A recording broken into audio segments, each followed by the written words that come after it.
Audio check 1, 2, 3, 4. 1, 2, 3, 4, 5. 45 kilo got down right there. Breaker, breaker.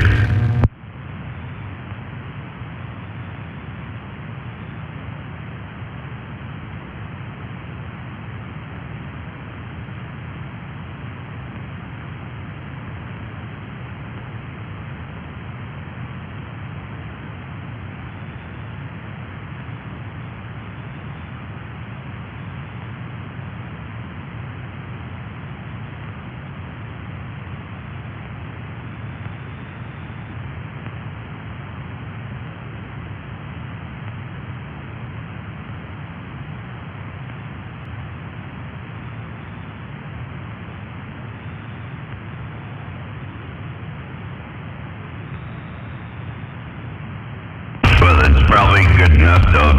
If we leave that one right there, if we just let Mr. Coyote do the work, then I don't have to do much work on this end. Then we can kind of call that good. Anyway, 45 kilo, this side I got down. Great.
We're going to check there. That's 4K wide, 4.0. Hello, breaker.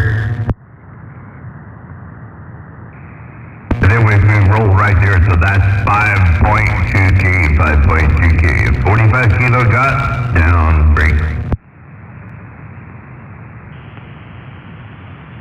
And then we go up just a little bit more, so that's 6.6K. We're going to do the 6.6K real quick there. Check 1, 2, 3, 4. Audio 1, 2, 3, 4. Breaker, breaker.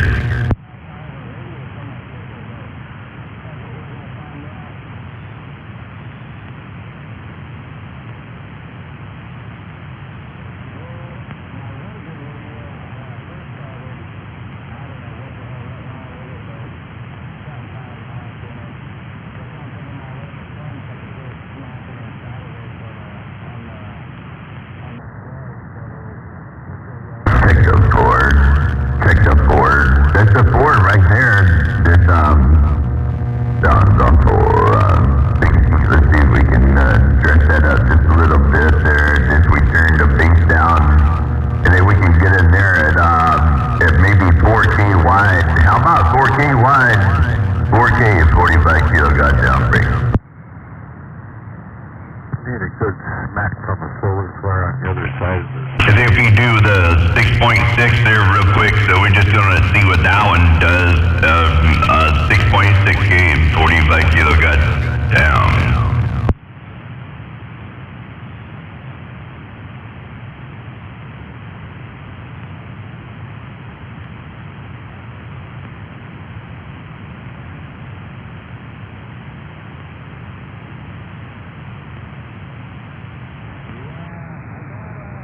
About 5.2. We can roll the the 5.2 there real quick. See what that does. Hello, 5.2, 45 kilo break. And then we're back to the 4 sounds muffling and shit. I'm not really liking that one. That one needs some more something. Let's see, maybe a little treble. It's not that one. It's not gonna work. You can't add treble when you're already too far gone there, break. Anyway, 45 kilo goddamn breaker.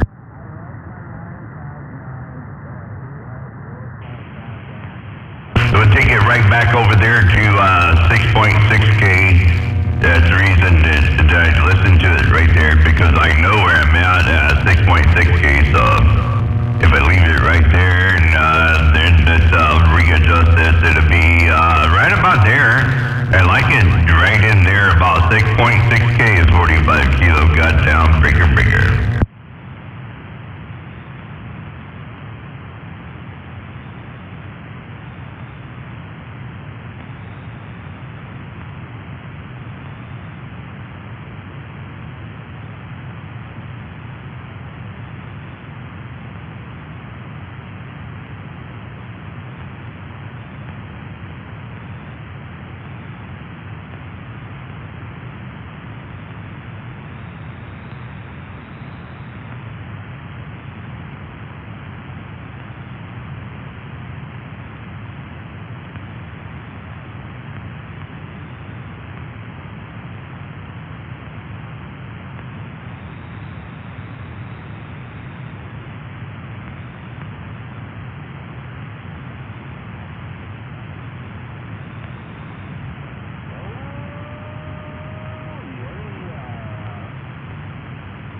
Come on now, give it a program. He's not Volkswagen anymore. He's like this.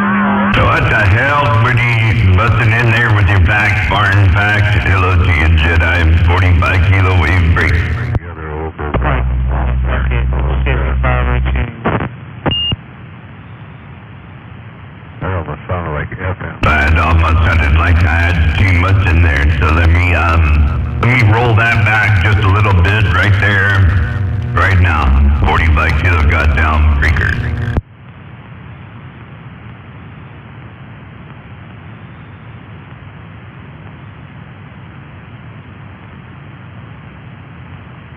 Oh shit, there we go, that's better. Oh, fucking righty then. Yeah, that is better. That's better. It's always butter. If it's better, it's always butter. Waving, Jedi. Hey, 45 kilo, you hear that? Wrong way out there speaking from experience. Hello, 45 kilo. Yes, and for on the experience, you know that on experience makes the world, you gotta have a little bit to get along. So anyway, hey, good to hear you over there. Jedi, I'm waving. Shame on the mess. I just turned my radio on to that. Well, I'm fucking speechless. I guess Rongo's got the stage. I'm back out. Hey, did Sour Patch bring some bottle rockets over so you can shoot them out your butt? Aim them towards Kilo's house, would you? Quack, quack, quack, quack. Listen here, you broke back mountain reject. There ain't gonna be no talk like that out here. You got rejected, okay? So just pipe down.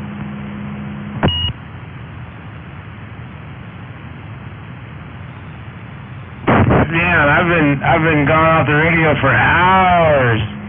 Oh, was you miss me or something? Oh, you didn't get scared, did you? You get lonely? Aww, poor bitch kitten.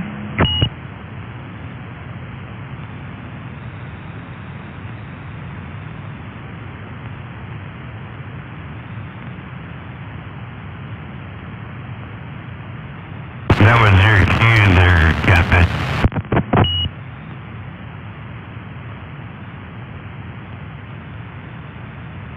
It's always nice to hear the fan club, man, missing me. It's good to hear that. Makes me feel special.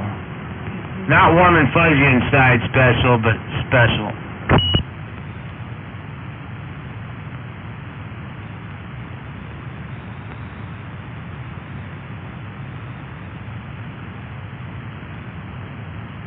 Yeah, I heard 597 key up earlier. He said he didn't have no fans. But, you know, just because you can't hear him in his transmit, I bet he has fans. Oh, he's got some fans alright, man. Go back on the gate about a week ago, man. He made some new friends and some fans out here, man. He's got them.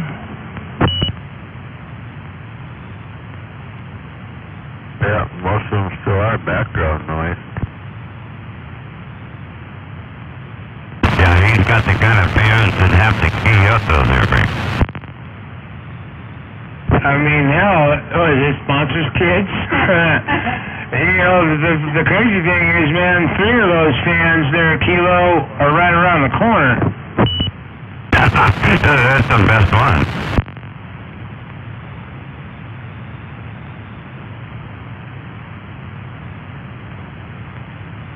Hey, Jedi, if they're right around the corner, then you know you can key on their duck ass. That's right. That's right.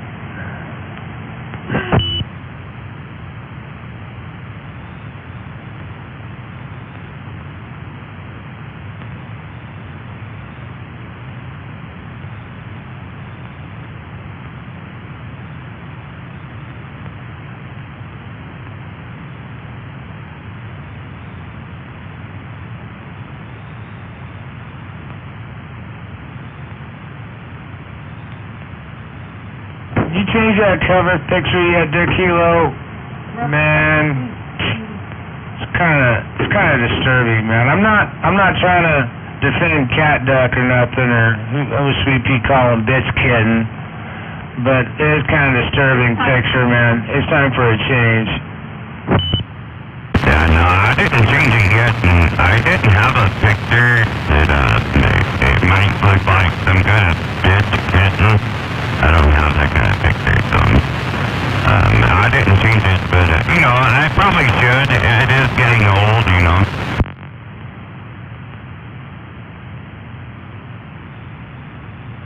I bet I can put a wiener finger in there.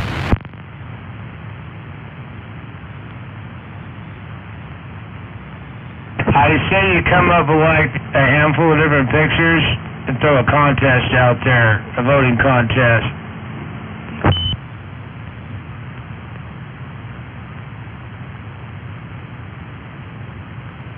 And then I know which picture would win.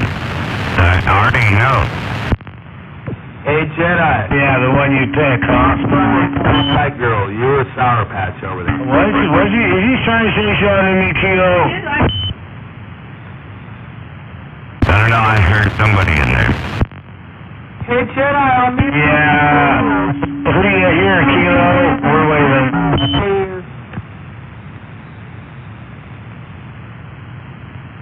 You know, after he gets past 60, it depends. Shame on the man.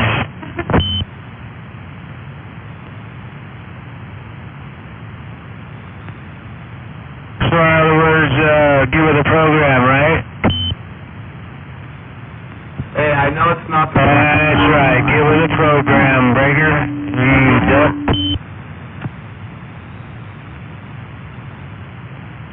Damn, what'd you do over there? When you cleaned up and then I didn't hear you no more. Hey, Sour... Well, come on now. We're getting with the program, right? Hey, 45 Kilo, when you get with the program, you're in the program, right? I'm just saying, that didn't always happen the last couple of days. Maybe he was driving around up on a hill or something. Yeah, I don't know. On the hill. I know where I am. I'm getting ready to go downhill. You're not on no hill. Brokeback Mountain reject.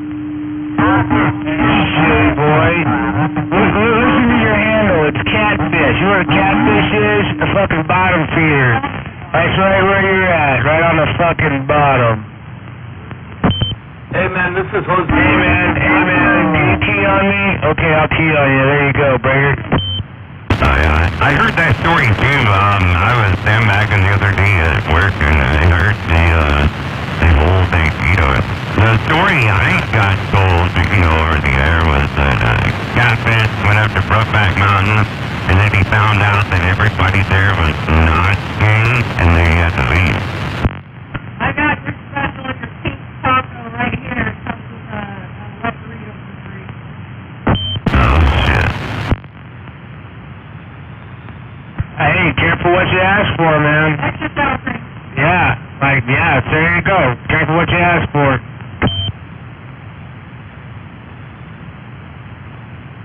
Yeah, I don't want sloppy 4,575ths, okay? Sour cream patch. Sour cream patch. Hold the pickle. No, don't hold this pickle. Hey, I'm not sure what happens when the sour cream patch gets a hold of the pickle. 45-town drunk, can you tell? Hey, do you know that teeth marks are like fingerprints? They are.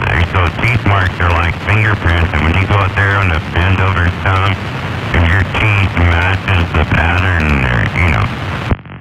Wow, Johnny, I didn't think you could count that high. I'm so proud of you.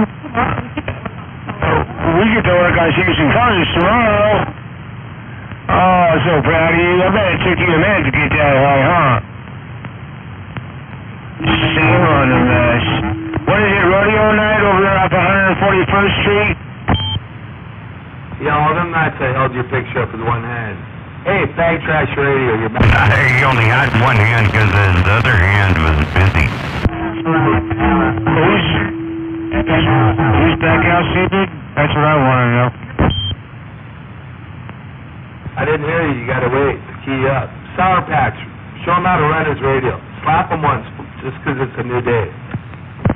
I know you didn't hear what I said, because I was keying with you, dumbass. Why does that Yeah. look on your forehead look like a mushroom? Is that one of those shiitake mushrooms?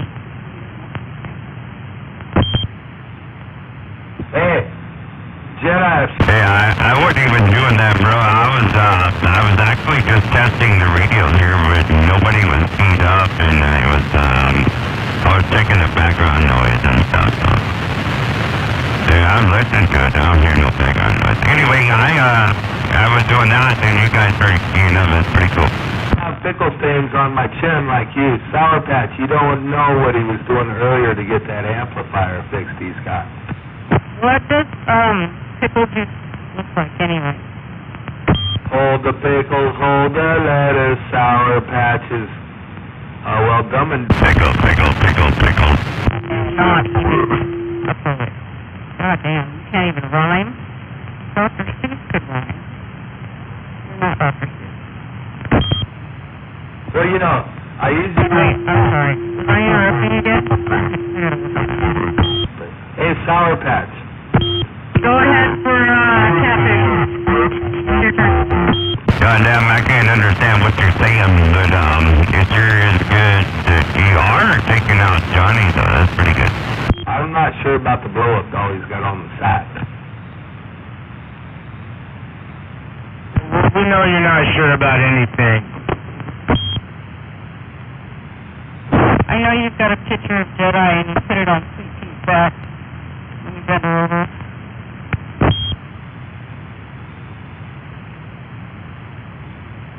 I know you like him. I'm sorry you're jealous. Don't hate on me. You know, is this like the big engagement party? Is Jedi having a reveal party? I think that's what it is. Jedi, tell us it's not true. You know what? You go ahead and think whatever you want, man. That's on you. I really don't care.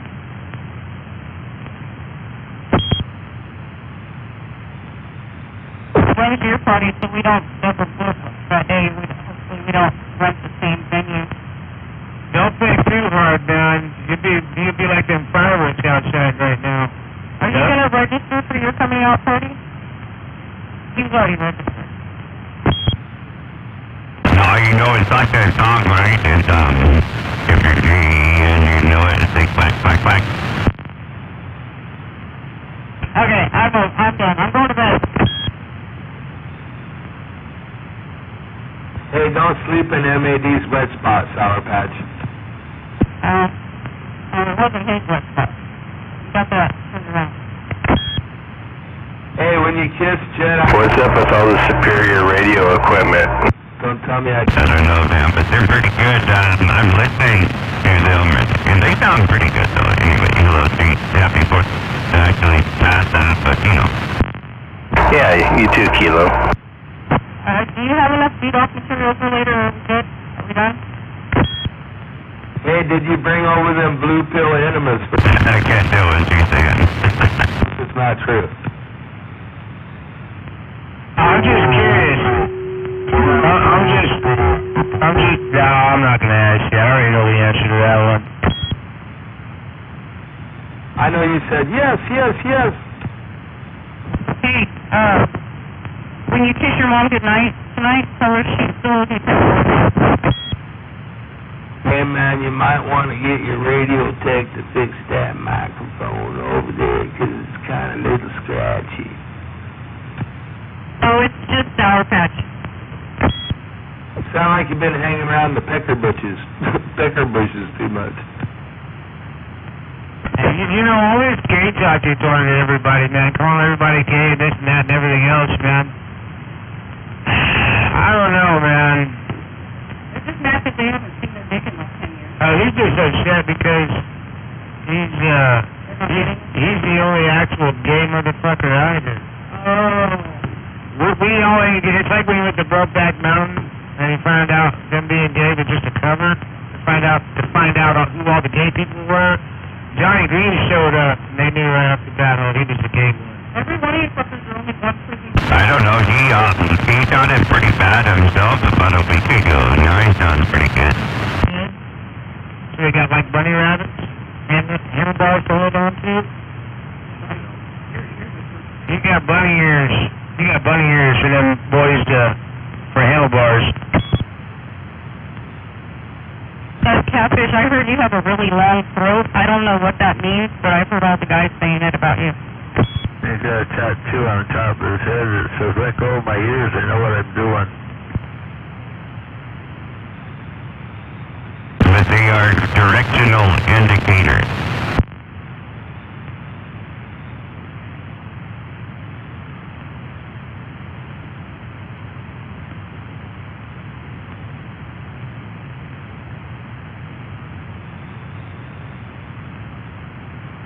I don't know, Jedi, you can pick on Johnny Green there, you know, but, he did sound like shit a week ago, so now he sounds pretty good.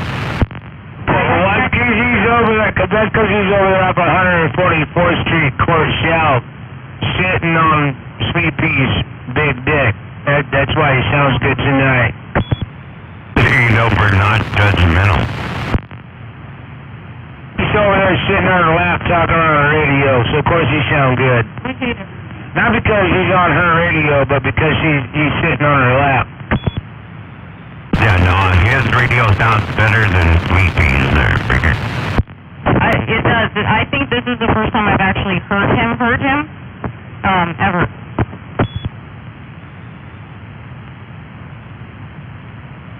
Well, you'll get over it.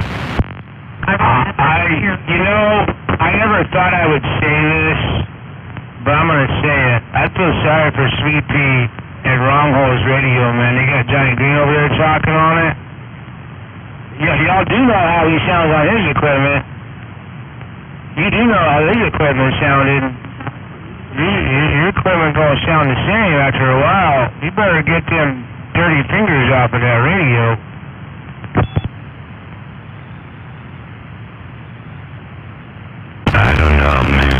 I just thought that it was funny that he needed help, right? Oh, it's a three-ring sideshow freak show circus off 141st Street, Court South.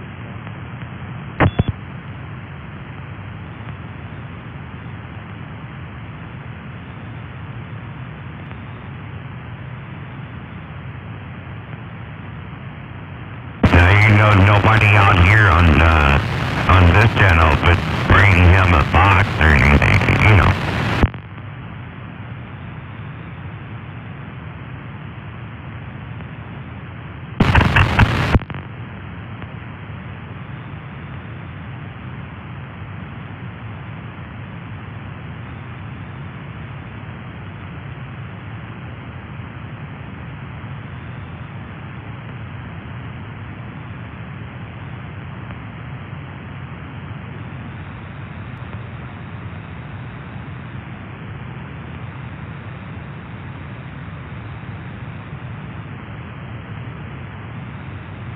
Anyway, nobody's keying up, so, hey, good job there, Catfish. You're doing pretty good right now. They all got they're all embarrassed and they ran off the tail between their legs. I wish someone would give me a box. You don't need a box, come on. Those three clowns over there, man, are sitting there going, damn, they're both... Waving Triple M. God damn it. Yeah, waving. Down a little bit. You sound badass all the time. You don't need anything, Triple M, Right on, waving at that Jedi out there in Sour Patch, and I thought I heard MAD in there. MAD's a duck. I ain't heard MAD for a minute. He's right up in the basement right now. Now, he only beat up just a few minutes ago, and he said, squish. Hey, waving at that Catfish, he's sounding good out there. That's because he's talking on someone else's radio right now.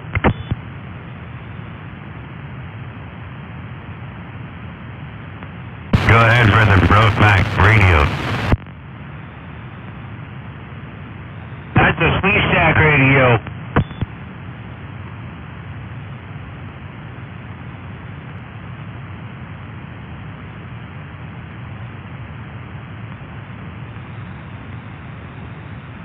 So do we have any major fires out there? Just Delta inside. I think I heard something about they got one down in Shelton. Or they had one down there hours ago. I don't know what's going on like down there now, but... Well, I watched the fire truck all the way from Eatonville, and it was heading towards Yelm. That's quite a haul for a fire truck. Fire truck just drove by here, so... Uh-oh. I don't know. Damn, I hope Smuggler didn't have a fire.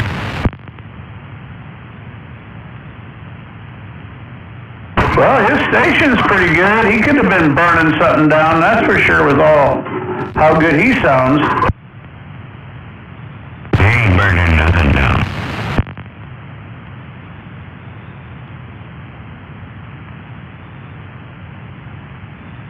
There would have to be somebody else doing that.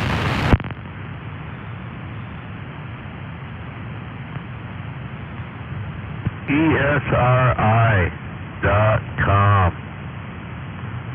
Wildfire maps for the entire country.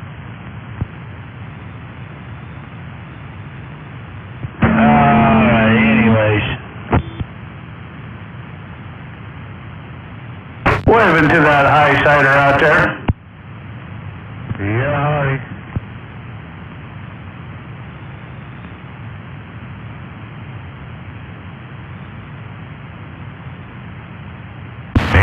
Hey, Triple M, that's the White Wizard to use it.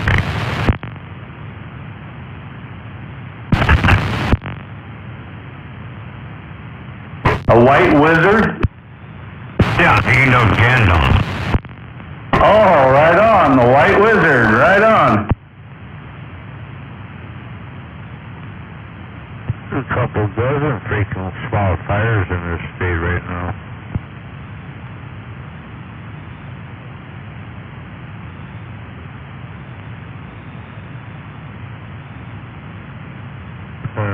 Shelton Presbyterian Church incident is what they call the one in Shelton. Percent contained is not available at this time.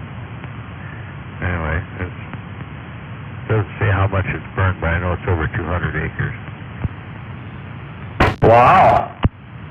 Hey, you know, if they up the speed limit in the school zones there, they wouldn't have to worry about that kind of stuff.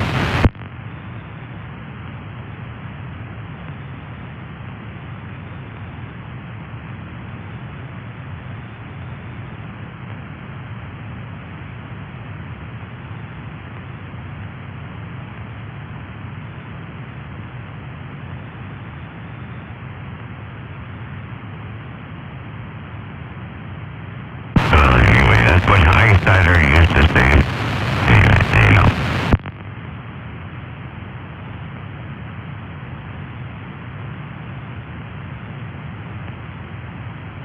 So what did you do there, Triple M? Were you working? No, I actually got the day off. I was over there at Boomer's house for a little bit. Yeah. How's he doing? Oh, he's doing good. I'd like to see him get a station up, but we'll see. Oh, I imagine he'll get something up, you know, when he's ready, you know. Oh yeah, we'll see how he can get out of that hole with it. He's good at that. Because that's going to be a tough place to get out of Kapowson, I think. No, you said a hole. You just got to get out of the hole. Yeah, the hole.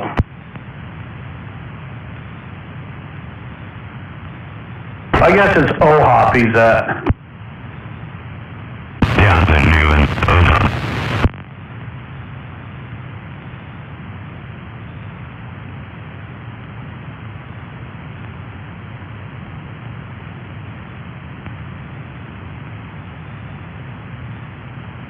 Yeah, the big fireworks show out there, so he wanted me to come out and visit him, so I did.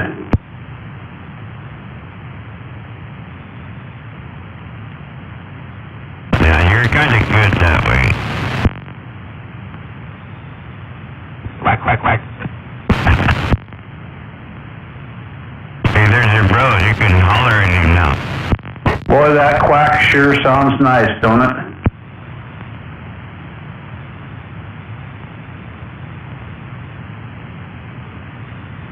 Nice and clean. If you're gay and you know it, say quack, quack, quack.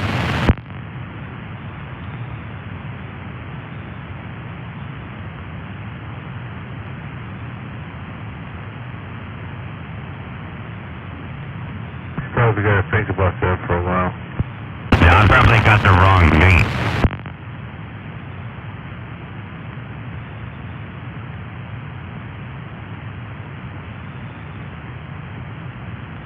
I'll put a spinner on there for the next time. I might have stepped on you. What kind of bait do you need? A spinner bait. You need a rooster tail.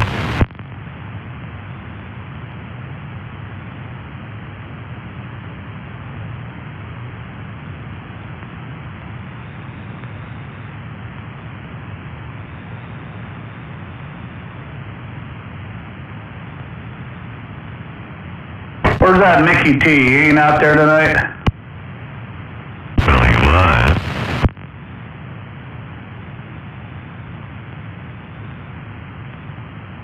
Probably getting kind of late for Mickey T.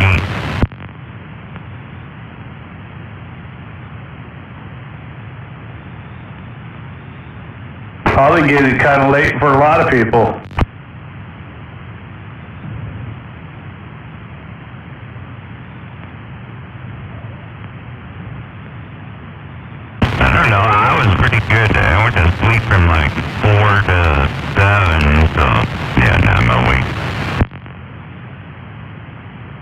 I should call Motormouth and see if he got a fire up his way. Sounds like he does. I heard 468 tonight. That was pretty good. Where's they? Who's 468? Come on, you know it, Mossy Run. Oh, no kidding. 468, yeah. Yeah, I heard him tonight. That was good. I hadn't heard him in a while. He's trying to still get his station up a little bit and get his beam going. But he was sounding pretty good, so I don't know if he's got it going or not, but, you know. Nah, he ain't got it going yet, but he's getting close. But he's got a little box now that gives him a little boost out there. Well, I was hearing him, you know, kind of equal with Maytag when he was talking, so that's pretty good if you're getting equal with Maytag. Yeah, right on. He's coming up, man. It's slow go, but he'll get it.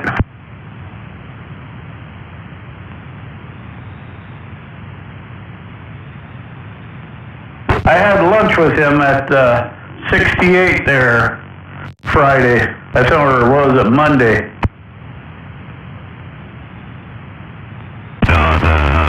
What would be at 68, the truck stop?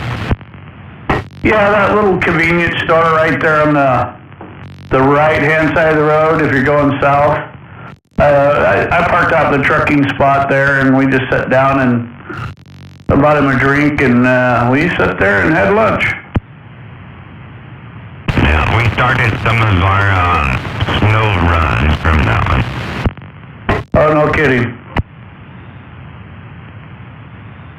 Yeah, you know, all the jeeps would pile up out there, and then we got in a line and took off. That was a takeoff point. Yeah, would you guys go up Highway 12 up in that area? Yeah, and then we went over and across over by Steve's house. Their cabin or whatever. Huh.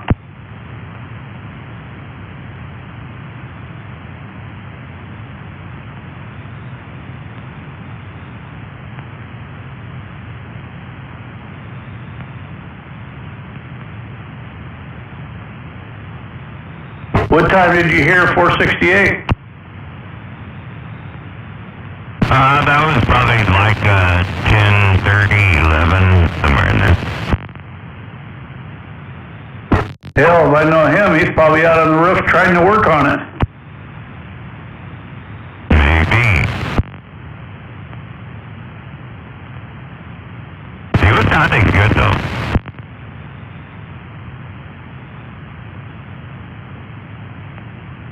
But you know, at least here on our here, you know. Yeah, I've been talking to him lately down here, and he's been sounding good too. And then we go to sideband, and he sounds really good on there too.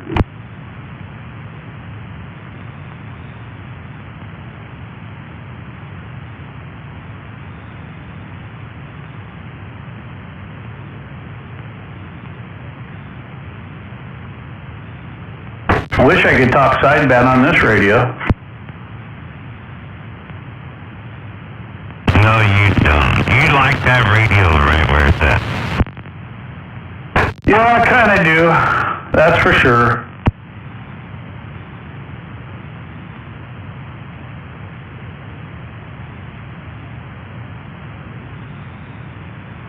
Well, are you working tomorrow? Oh, yeah. And Saturday. Well, have fun with that. Yeah, just a blast. Yeah. It'll only be for a little while, and then it'll all go away for a while.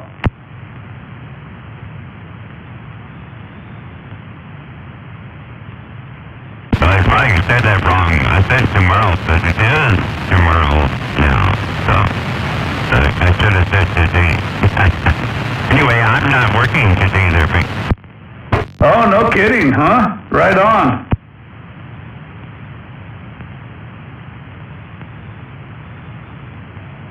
Got any big plans? No, not really. I'm gonna go in here and mess around with some stuff. I got some parts in for a couple of things I wanted to work on, so I'll probably do that. Did a G-Man ever show up at your place?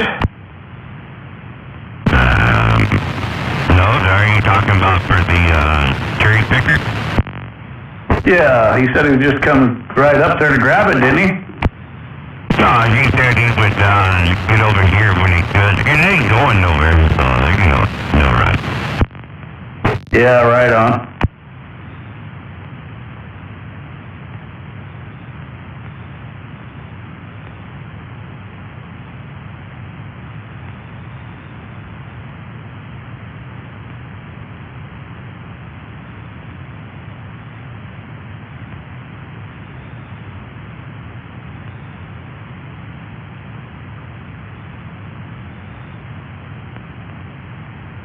Yeah, I got that thing one year when I was going to pull the motor out and fix it. And then I went, why would I do that? Just get rid of the car and get a new one. So I did.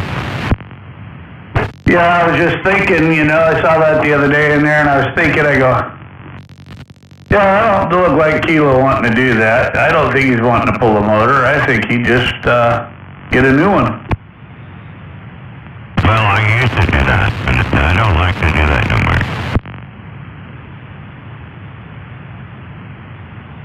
Yeah, but you could use that cherry picker for several different things to help you out around the house, lifting stuff. The only thing I ever use it for, and I'll tell you right now, is I have a great big safe, a 5-drawer, class 3 safe it's like 550 pounds. And I use it once to pick the safe up and put it in the back of the garage. Yep, that works. I use mine to pick up my welder. All kinds of different things, really.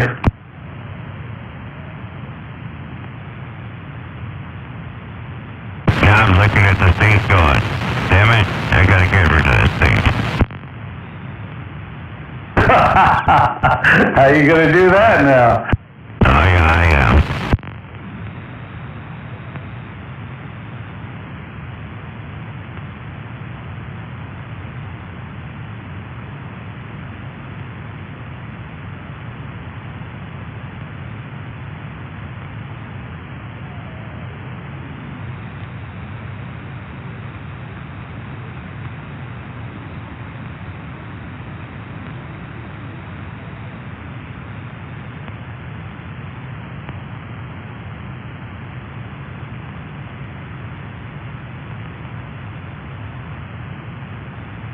I was watching a video online, the 757 Boulder build, the 16 pill that he made. Man, that'd be cool to own something like that. Yeah, it's cool.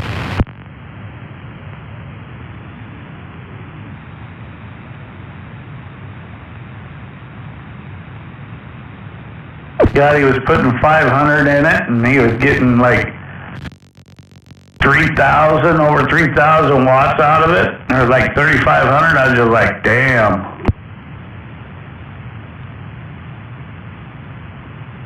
It might have been more than that. I can't remember exactly. That's a little much for a 16, but yeah.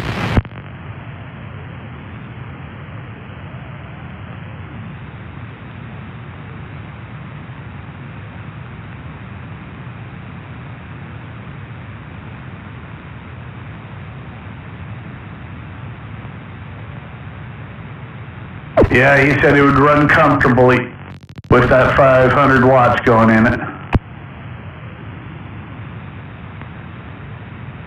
Right, but that's what I'm talking about, the drive, the 500 in, come on, you're just getting 10 times your input out of it, right? I mean, you wouldn't want to push it that hard. I did pretty good with about 1 kW on my 16 pills, and it was being about 35. Yeah. It could have been 5,000 he was pushing out of it. I'm not sure. But you don't want to PVI it, Oh yeah, I understand that.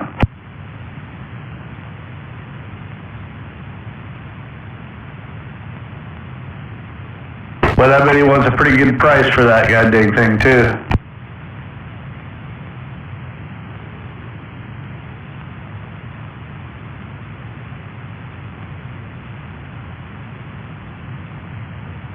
Yeah, I think that's the only one I'm gonna keep.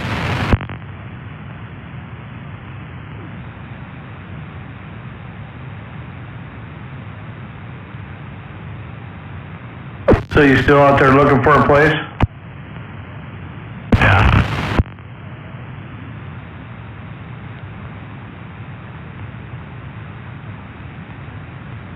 Down in Tech. No, I'd like to look there.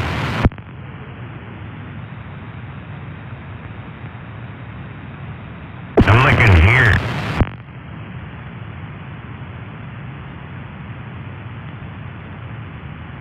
Everything's too much here. It's not bad if you do your own thing, you know. Yeah, Roger.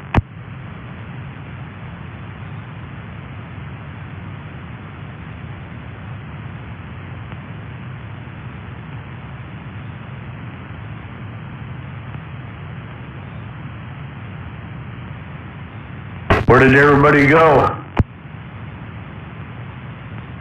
You ran them off with your big team. Right.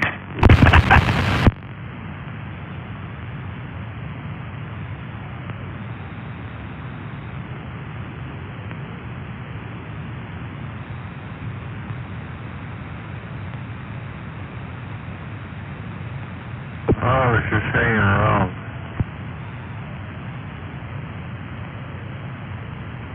I said I already said that he wasn't going to go nowhere anytime soon, right? Yeah. I just listened to about $1,000 worth of freaking explosives go off in a row here. One of my neighbors was a little late getting home or something, I don't know. He did his whole fireworks show here just a little bit ago. You know, $5,000 gets you about 10 minutes. Yeah, I know. Hey, I gotta jump out of here for a little bit. Over at the family packs at the one, Later. workshop up here. Yeah, the $250 is where they started.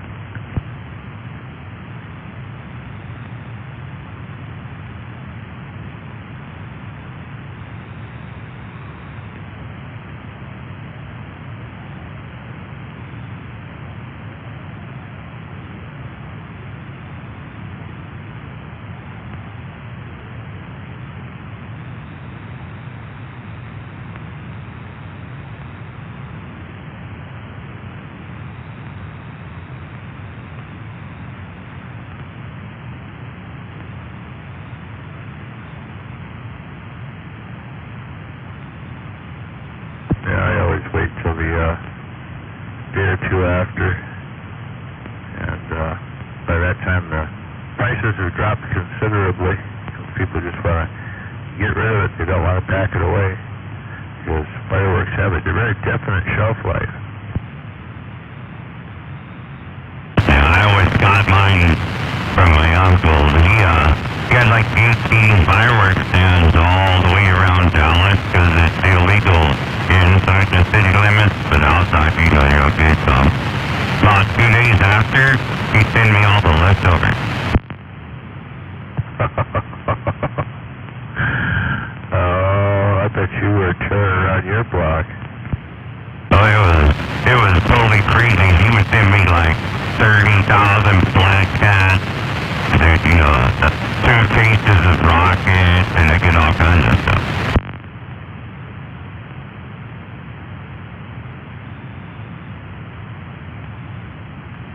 You know, the 6th of July was good. And Roman candle wars with the neighbors across the railroad tracks. It was pretty gnarly at times.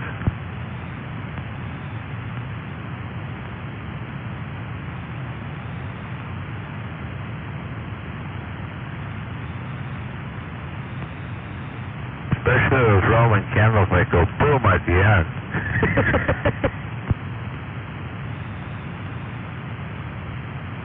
Yeah, you take a Roman candle and you have that as the fuse that sets off the sparkler bomb, and then you put it in somebody's mailbox, you know.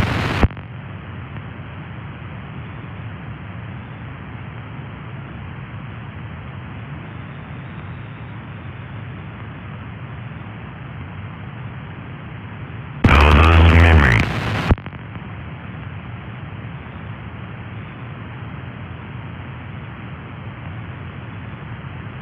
$500 sparklers stuck in a fire extinguisher case.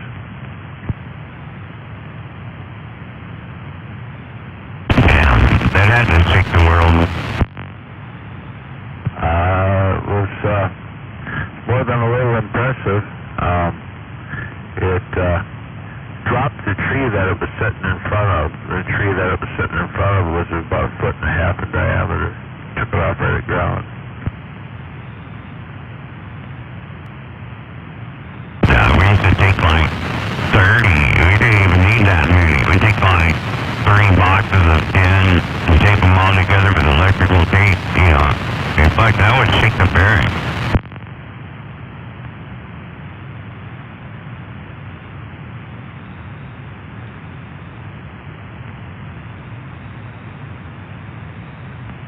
You put one little sparkler a little bit taller than the rest. Yeah, it looks like the neighbors over here are conserving their ammo. I haven't heard any AKs going off this year. And I am surrounded by the people that own AKs.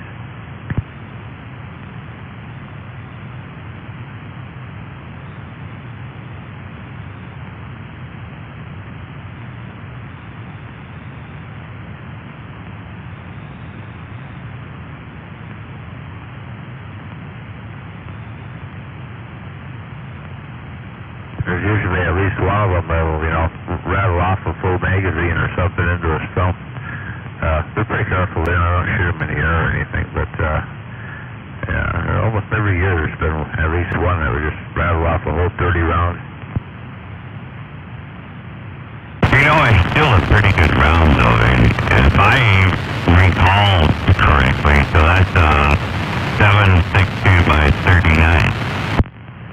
Yeah, and it's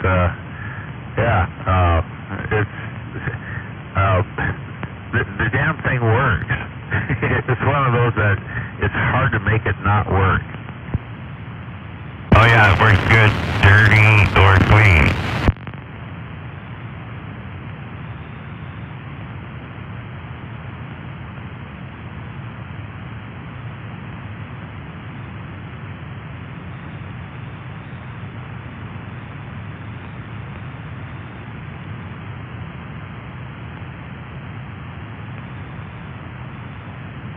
I've been trying to give away these 7.62 by 54Rs,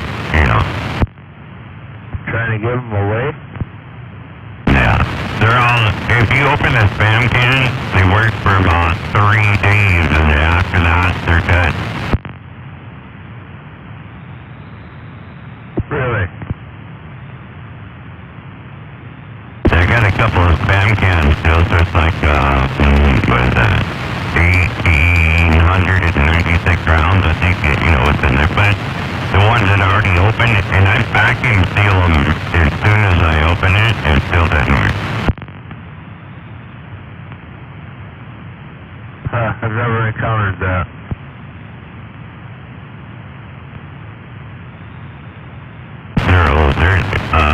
If you remember, like 2008-ish, maybe 2008, somewhere around there, that Russian boat that they took all the stuff and they got it downtown Tacoma and all the stores, they were selling the spam cans. So I went down there and bought like 4,000 rounds, right? Well, I ain't even that old. Yeah, but they only worked the first day and the second days after. About like 3 or 4 days after you open the can, the rounds are all dead.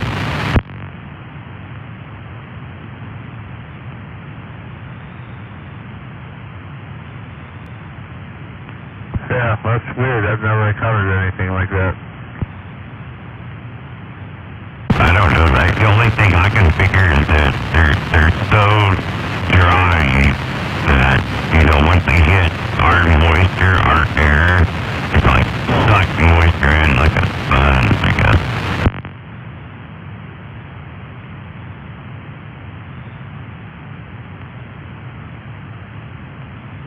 So I didn't open the rest of the Spam cans. I was scared.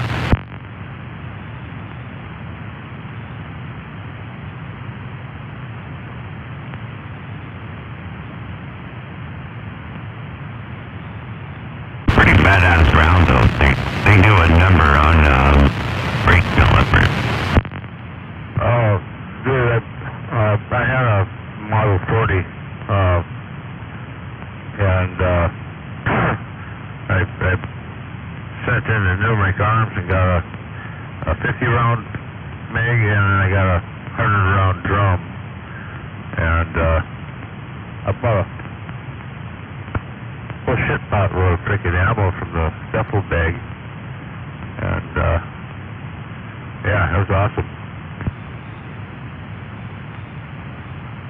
I quit doing that. It's too heavy, for me. So I got 15 round mag. That's good enough. Yeah, well, that Tokarev Model 40 was the quickest and simplest freaking full auto conversion on the freaking planet, and it wasn't obvious. All it took was a flat faucet washer, and in the right place, and you had, pull the trigger, it shoots. You let your trigger off, it stops.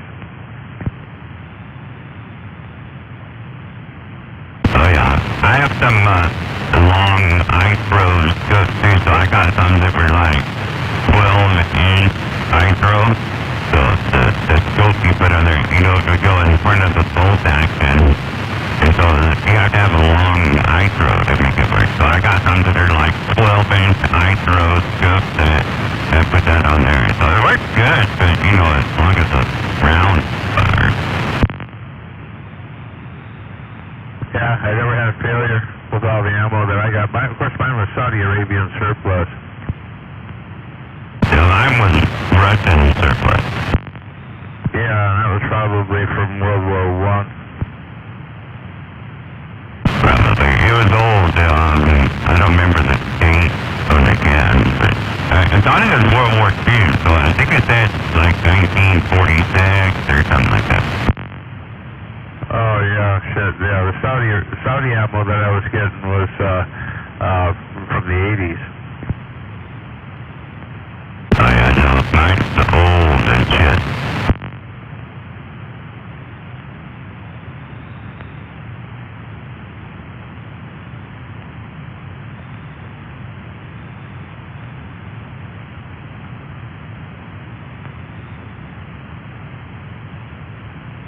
Yeah, the cool thing about that Tokarev, and you take it apart, all you needed was the point of one of the bullets to get it started, and then the whole thing just come apart. It's pretty quick, and the conversion was like dirt simple, and you could revert back to semi-auto in a half a minute and have it back together again. I bought mine from those, remember those Nosen Nagant that were going around for like 99 bucks? So I got a couple of those, and then I bought all the rounds right for them. So I changed the stock and everything. I put the barrel in a new stock, and then I was opening those Spam cans and shoot the rounds, but they only worked for about 2 or 3 days.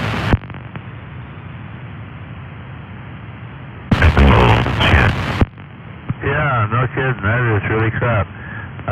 Yeah, the old Mosin Nagant. Those are another one that was kind of an interesting weapon.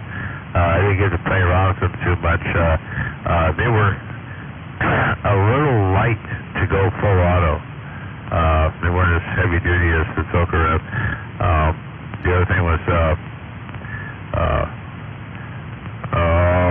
something about the way the bolt locked wasn't really kosher.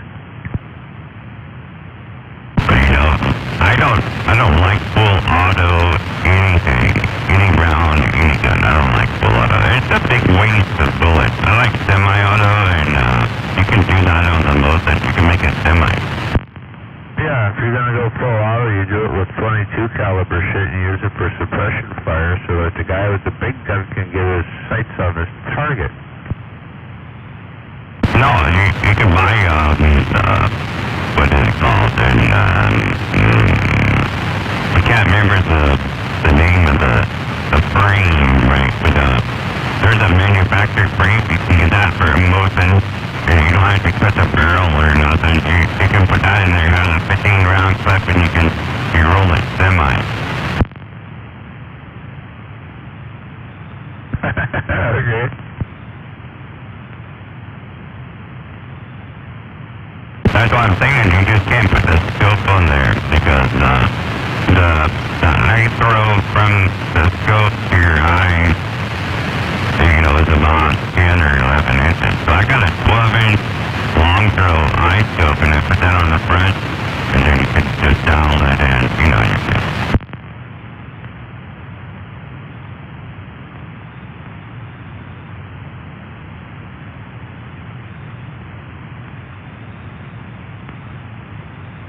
Oh yeah, I'm getting rid of all that stuff, by the way.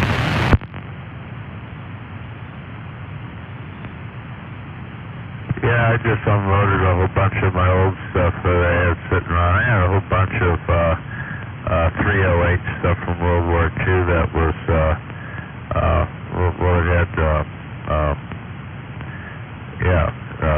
nitrocellulose propellant. And, I've got like pretty close to 3/4 of a pound of this stuff now.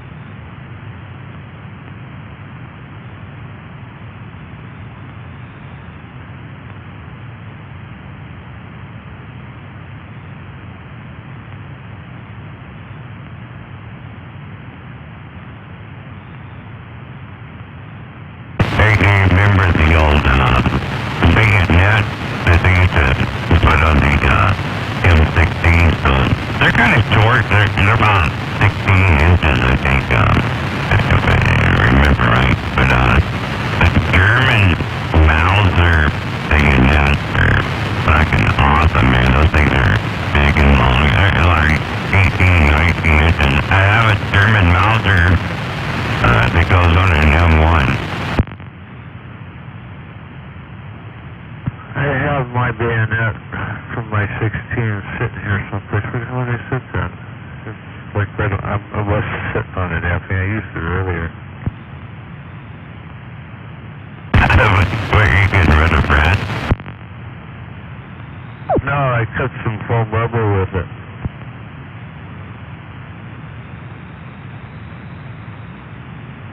That thing sharper than hell. That's funny.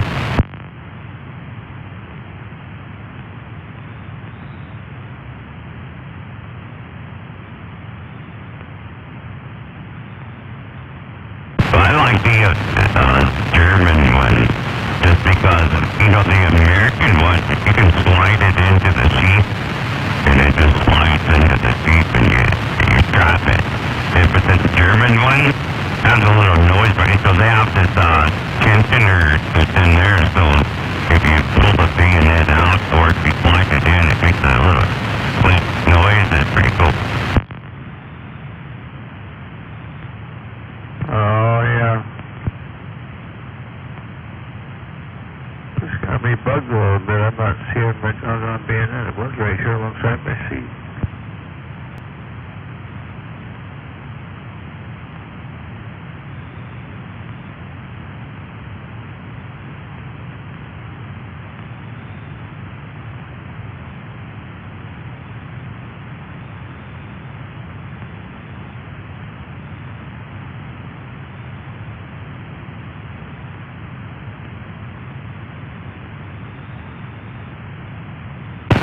funniest part about the whole story, because I didn't think this part, was I got this German Mauser bayonet out of a storage building.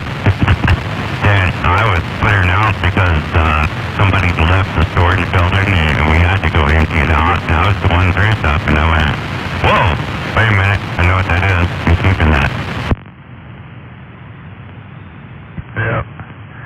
Anyway, I thought I heard something fall earlier, and there it was, anyway. Yeah, USM-8.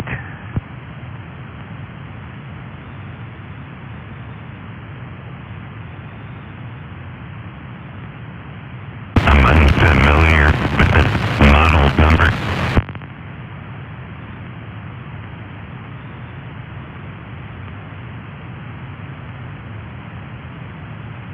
Sounds like the American one. Yeah. You know, because it had Well, yeah, it says USM-8.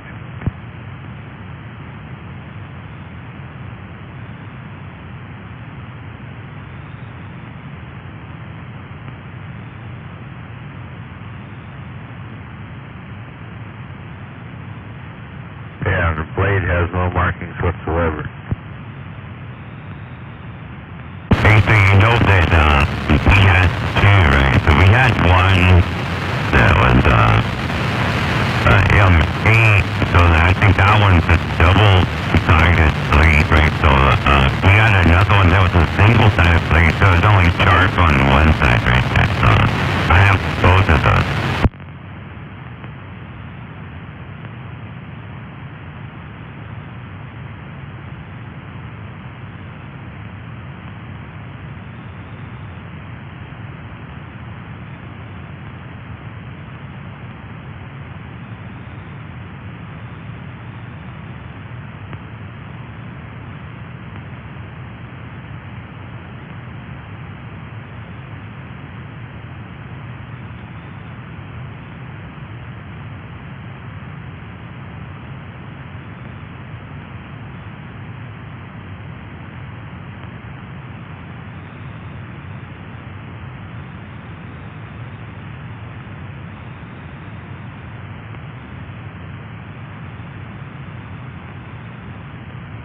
Anyway, that was issued to me, and you should have it right, well, here in a moment.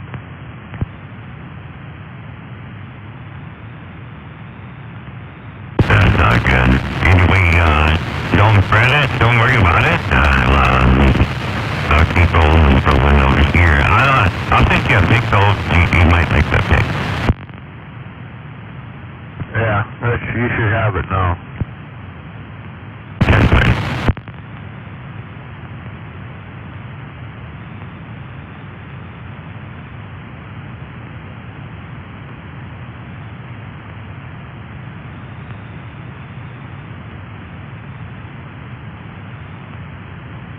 There we go. I got it now.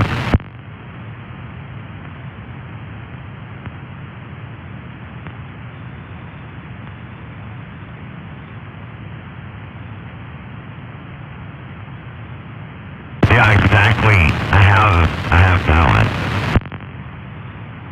Yeah. I've got a longer, older one, too, from World War II.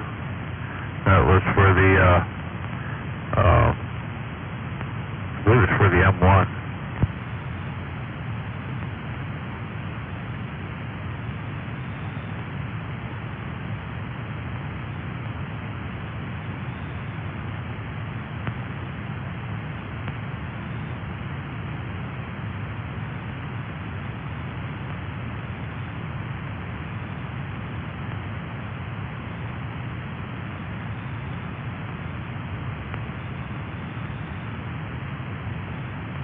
I still get people coming over going, hey, you got one of these? You want to sell it? I'm like, no. I've got another one sitting over here that's over 100 years old, and I use that one on a regular basis, too. It's just got a really good steel plate that holds an inch forever.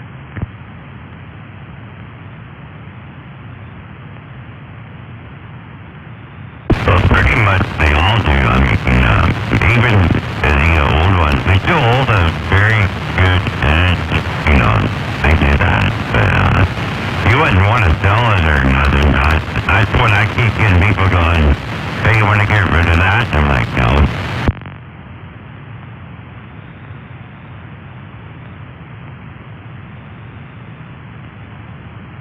A bit more dirty, you would want it.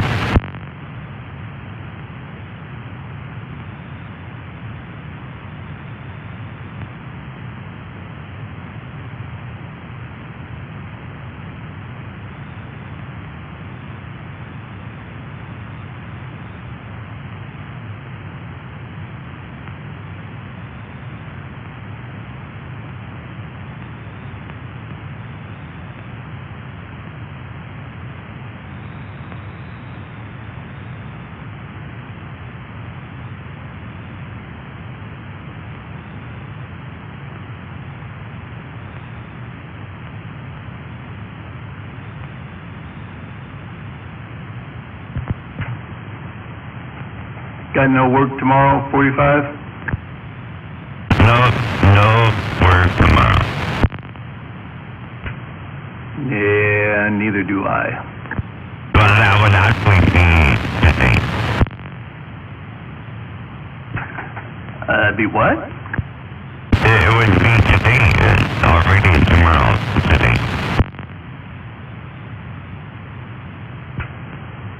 You're right.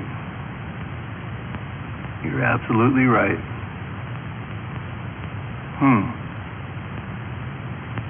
I guess I didn't figure it that way. But yeah, you're right. Yeah, so just so that we're clear, I got no work today.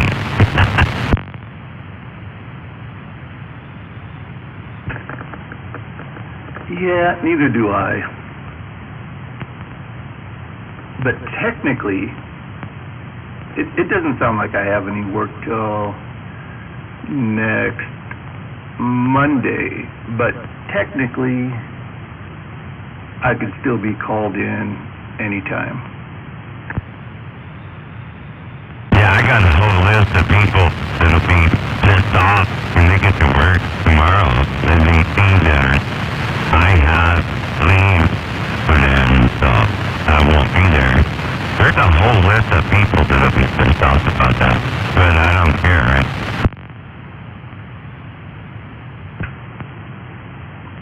What, they're gonna miss you? Like, why would they be pissed off that you put in leave?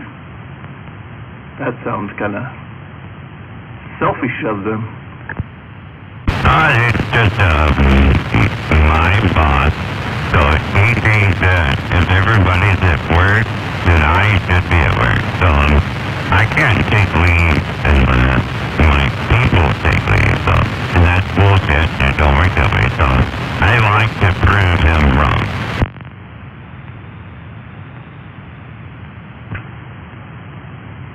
Well, that's understandable. I mean, damn. I mean, why would anybody want to schedule their time off around somebody else's schedule if it doesn't work for you? Yeah, no doubt. Yeah, he came over Friday and he was like, hey, I need to talk to you.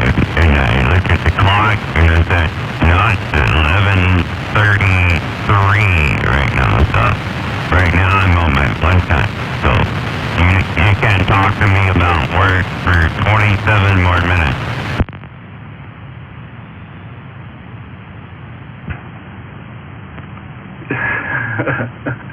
Is this your supervisor? Yeah.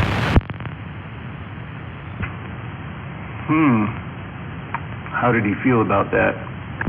I'm pretty sure he didn't like it, but he left, and he came back 27 minutes later on the dot at 12 o'clock, and he's like, all right, now, you motherfucker, come over here and listen. All right, well, it sounds like he's got some smarts to him then. Well, he knew I 30 minutes of unpaid leave time that it's my lunch time. He came in on my lunch time. I was like, no. He comes back at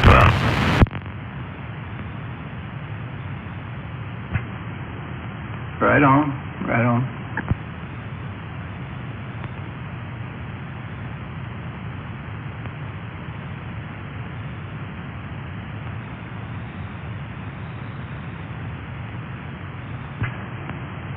Do you got any schedule worked out yet for when I should come visit you?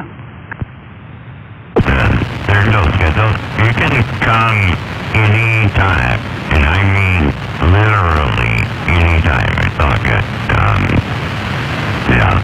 It don't matter if you walk in the lock gate, so that exit 123.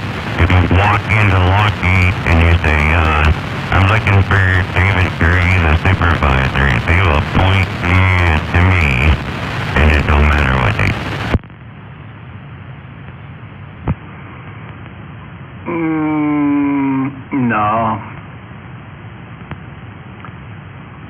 No, actually, I can't do that.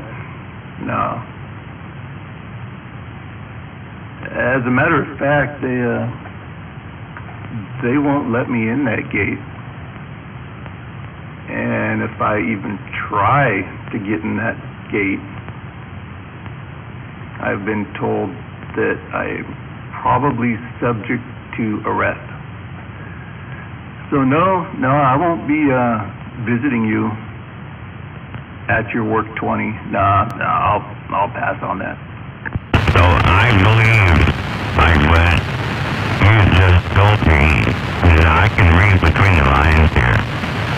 And I think that there's a reason why you may have been denied in the past.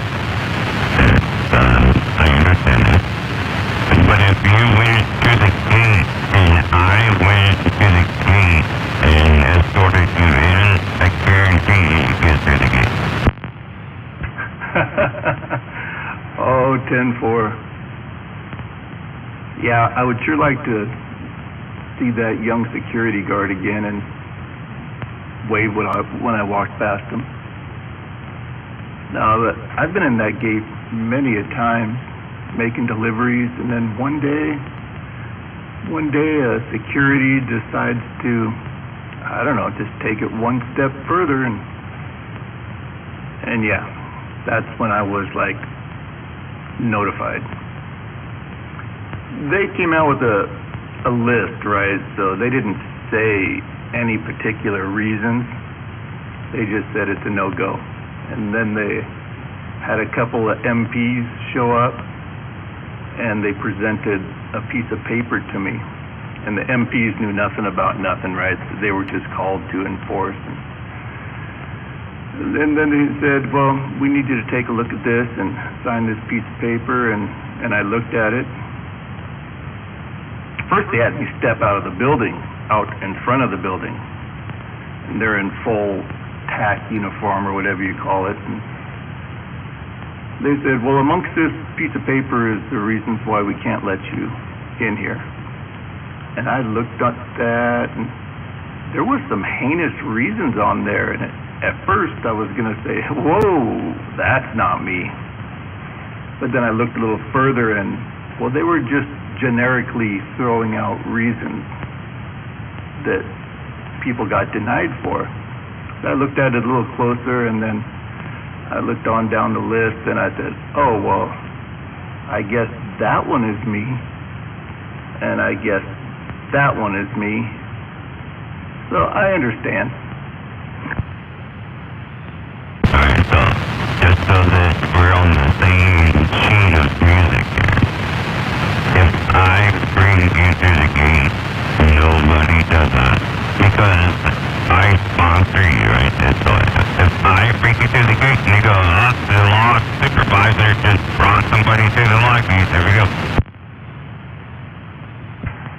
Oh, that's pretty cool. That's pretty cool.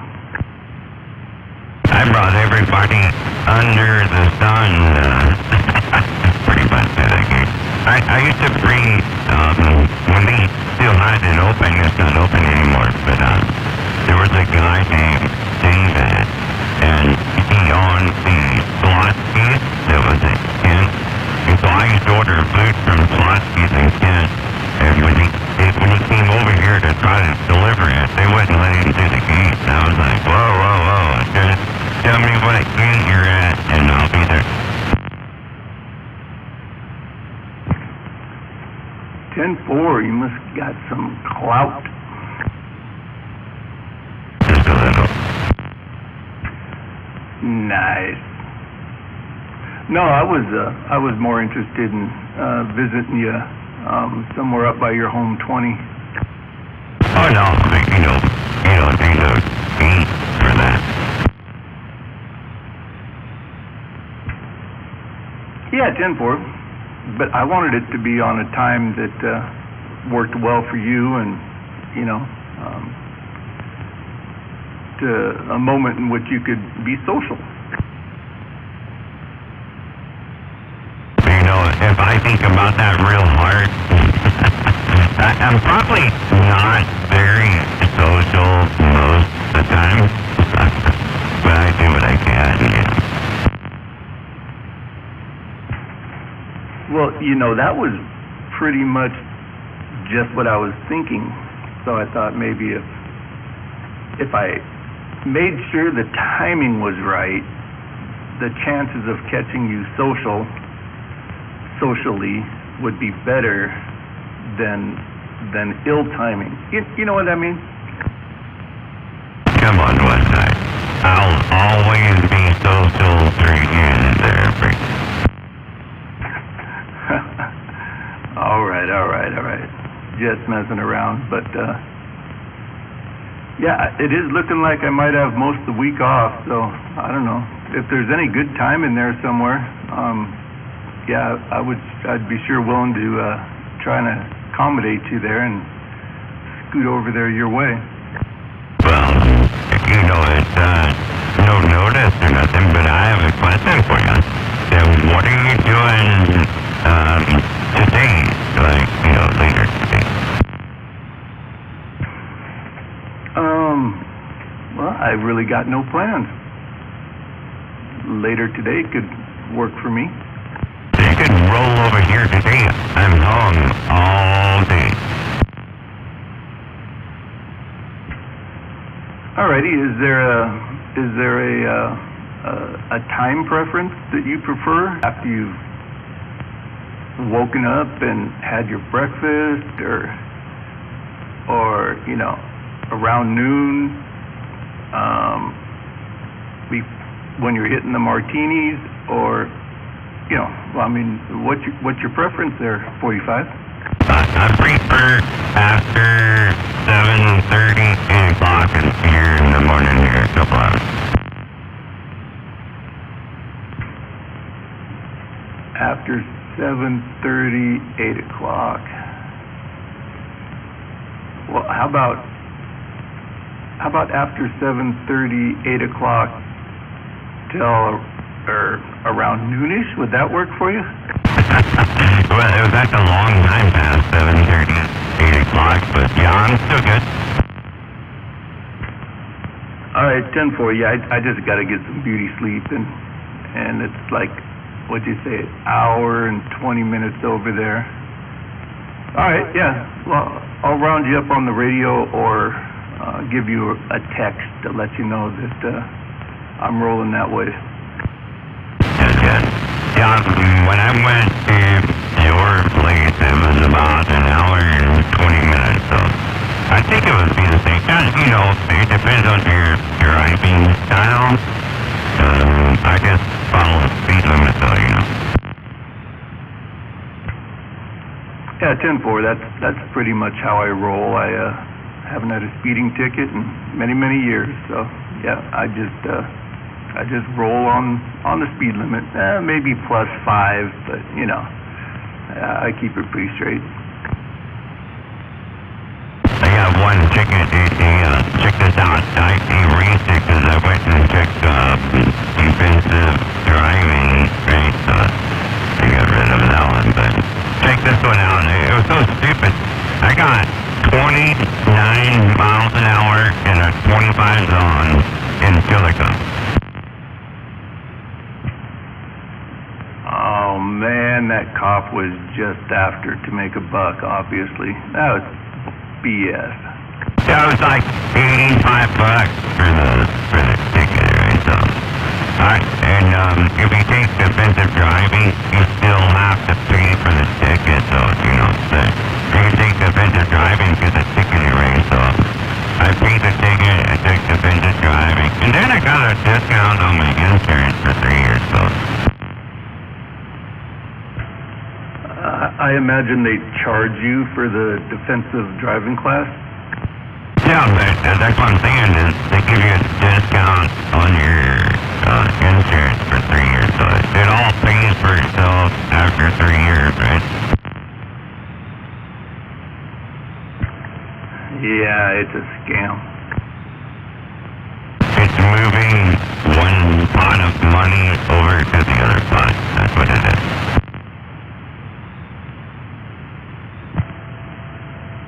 Yeah, I suppose, but it's a scam.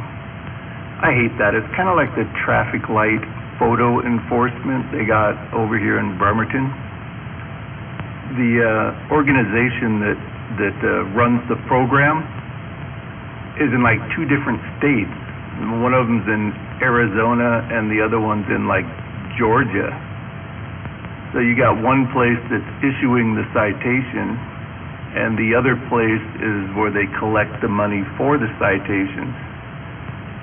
And it's all out of Bremerton, right?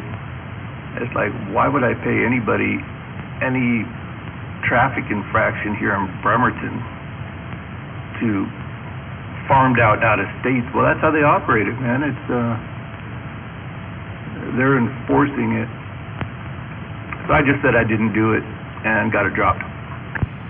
Yeah, I think I know what you're talking about. I got one of those pictures, you know, from the cam. I got a picture in the mail. It said it was from Idaho, right? So the camera company that rolls out all those, you know, traffic cams is in Idaho.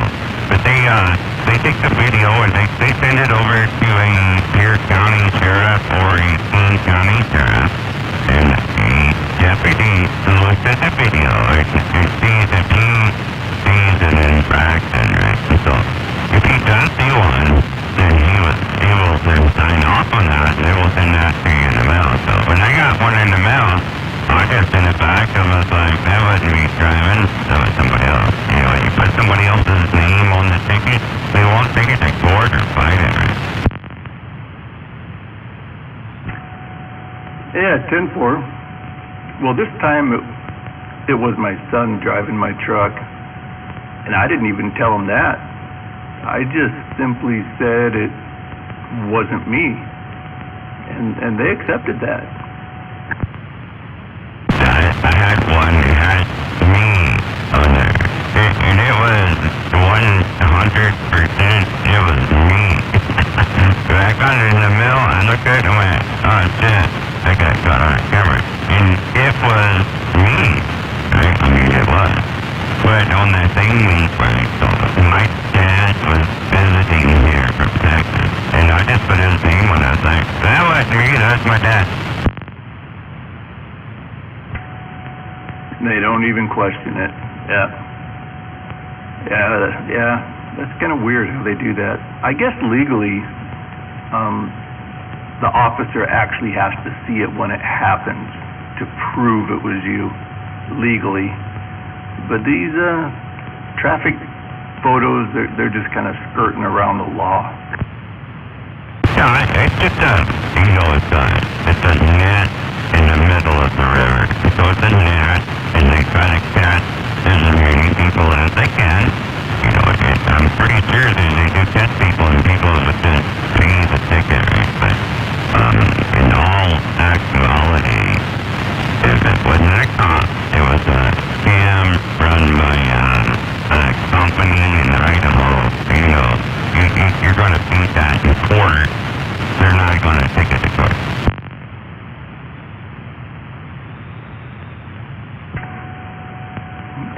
10. Yeah, I don't like how they do that. I just tell them somebody else was driving. Anyway, hey, that's good news, man. I got a couple of things here, maybe like 3 or 4 things that I was kind of wondering, what I'm going to do with them, where they're going to go, that kind of thing. So, yeah, if you show up tomorrow, it would take care of some of my wonderings in my mind. Alrighty, 10-4, if they don't do some weird thing like call me in, and I'm not expecting them to do that, yeah. As soon as I get up and rolling, I will shoot you that information so you know. That's good. And I know I'll be before the sun is, right? So we're good. 10-4, right on. Very cool.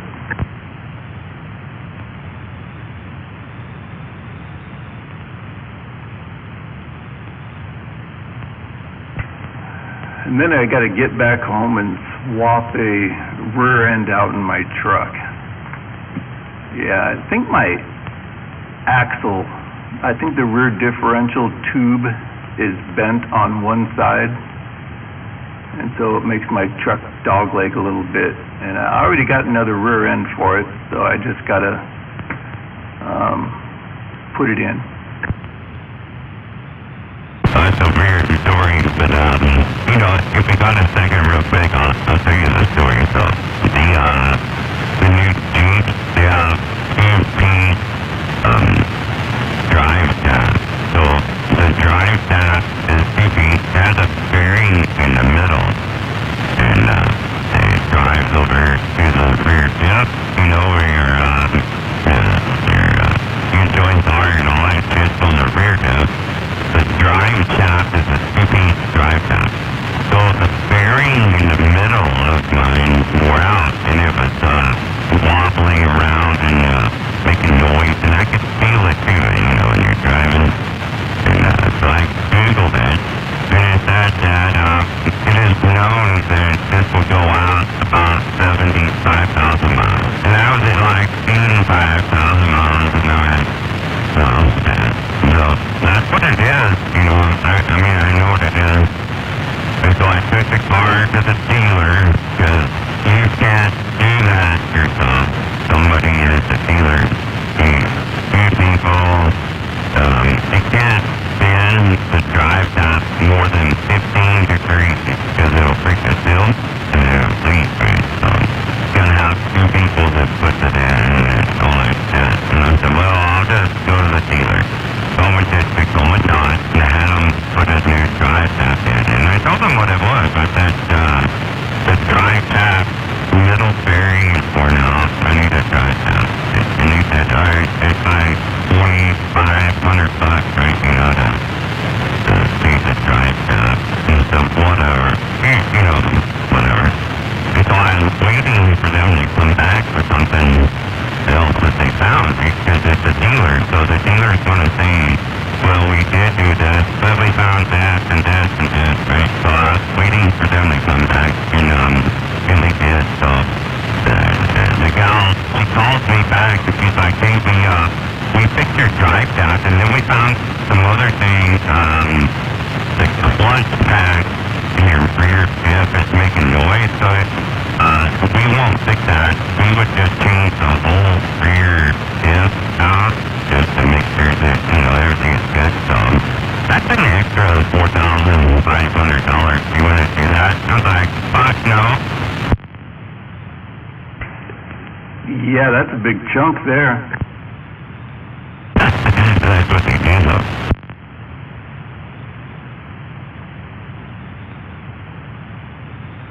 So what they told me was they unplugged the connector, the computer that controls the rear diff, so they unplugged it. That way it's not in line, so it wasn't hurt. So I just basically drive around personal driving. And so when I got it home, I just plugged it back in, and it don't make no noise, so we're good. I don't know what they're talking about.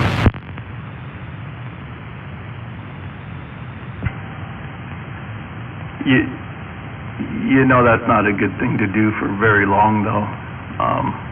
Yeah, that front drive assembly isn't really designed to pull your vehicle around by itself.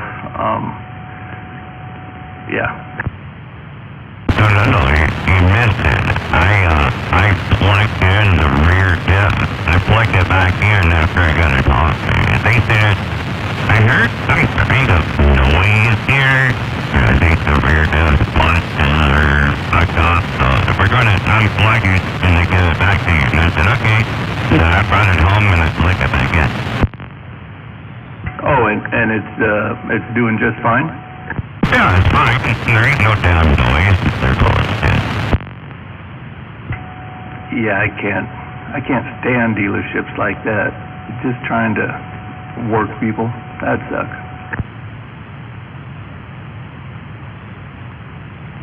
Like, that's so much dodge, that's for sure.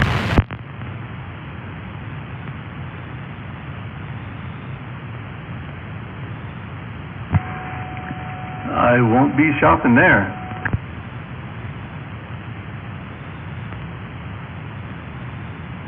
Yeah, I didn't even buy mine there. I bought my Jeep at Larson, I think a Chevrolet place over on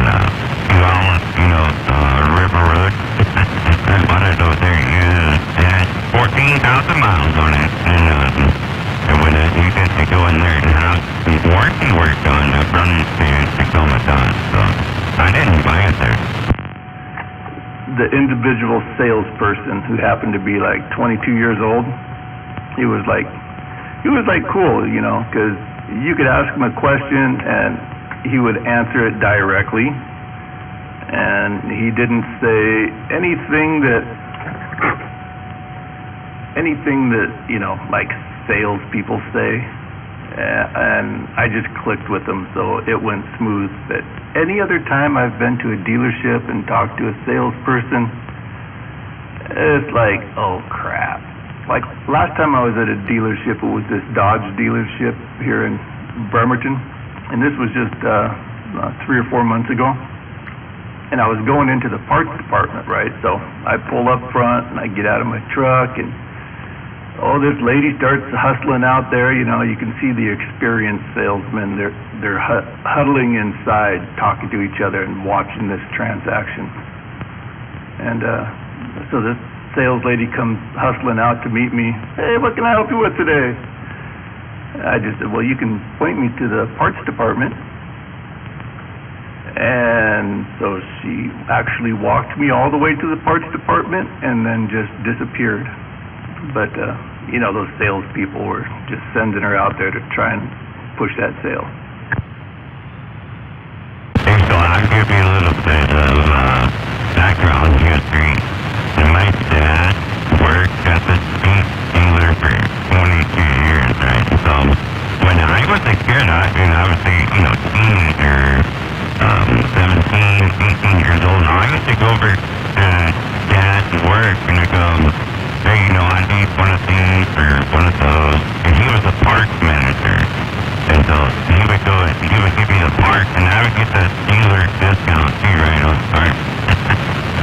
And he would tell me, he said, do not talk to the service manager.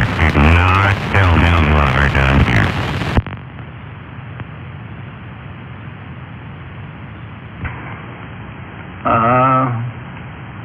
Well, Dad knows best, that's for sure. Them managers, man, they suck.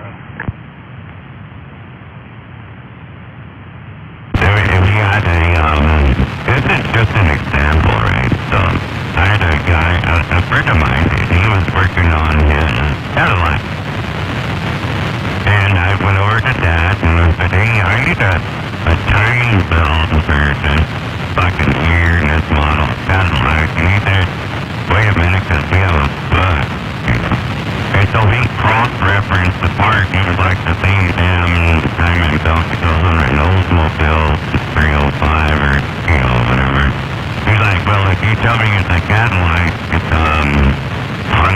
We ain't selling nothing. If it was an Oldsmobile 305, then it's $69. And I was like, no, it's Oldsmobile. Yeah, exactly, man. You know, they do the same thing for Toyota parts too. I guess all of them. They all do the same thing. It's crap. Like at that Dodge dealership, I was picking up a water pump for my son's car, and they just wanted the VIN number. Give me the VIN number. And you know, I couldn't simply just tell them the make and model of car and what size engine it had. That was not acceptable. And then he went on to tell me that we don't stock this part, so it's a special order part, and if we get it wrong, we're not going to take it back. So he suggested that I round up the VIN number so they can make the decision what part I need. I thought that was kind of crappy. Yeah, so I have a work account, right? We're allowed to use it for personal vehicles and stuff. They already told us, you know, we can do that. But there for the RE account that we have with the O'Reilly. So if I log into O'Reilly.com, I go to my profile, and I punch in a part, and I see that, so I did this last week, so I'll just tell you this is an example. So I punched in a battery. The battery that I need was like $375. And I can go to my work account, and I can punch the thing's battery in, and it's $160. Oh yeah, absolutely. Batteries are like one of the worst offenders. They got more markup on batteries than like anything else. It's crazy. Yeah, my spark plugs are like $17, $18 a piece for spark plugs, which is stupid to me because you remember about 10 years ago, you could always go down and buy spark plugs for $2 or $3 each, you know. So they're like 17, 18 bucks a piece, and then I go to the work account, and it's back down, it's like $2.99 each.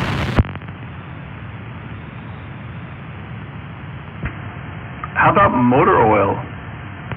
About a quart of motor oil costing $6 and $7 plus a piece. I remember it being just under $2, maybe as high as $2.50 a quart. Yeah, now that's like Jesus. No, it should be like 99 cents a quart, and then unless you got synthetic would be like $2.99. Yeah, everything's just going up in price so much, it's ridiculous. I don't think I'll ever own a newer car. I bet all my cars will probably always be 20 years old or older, I think. And I'm okay with that because I like a lot of the older vehicles, but yeah, a lot of people don't. A lot of people like newer, up-to-date stuff. But everything about them is just so expensive. But I am the newer kind of vehicle kind of guy, right? So I don't like the old shit. I like the new shit. I don't like how you can't work on it. You know, unless you have a computer with a licensed software in it, you know, because you have to mount everything nowadays. If you can't mount it, then it don't work, you know. And, I don't really like that, but I do like the fact that I can go to work. So here's the only stipulation on my work account, is that I can buy anything I want for my own vehicle, but they'll only deliver it to the work address, right? So they'll bring it over the same day. They always show us the same thing. If I order it, like 20 minutes later, they show us. They're right there, and then I have to take it off. Oh, 10-4, that's their security, I guess. Huh. Well, still, that's very cool. I would use that option regularly. I I use it for a lot of people. I even had friends that call up and like, "Can you get me one of these?" Yeah, wait a minute. Oh, nice, man. Nice.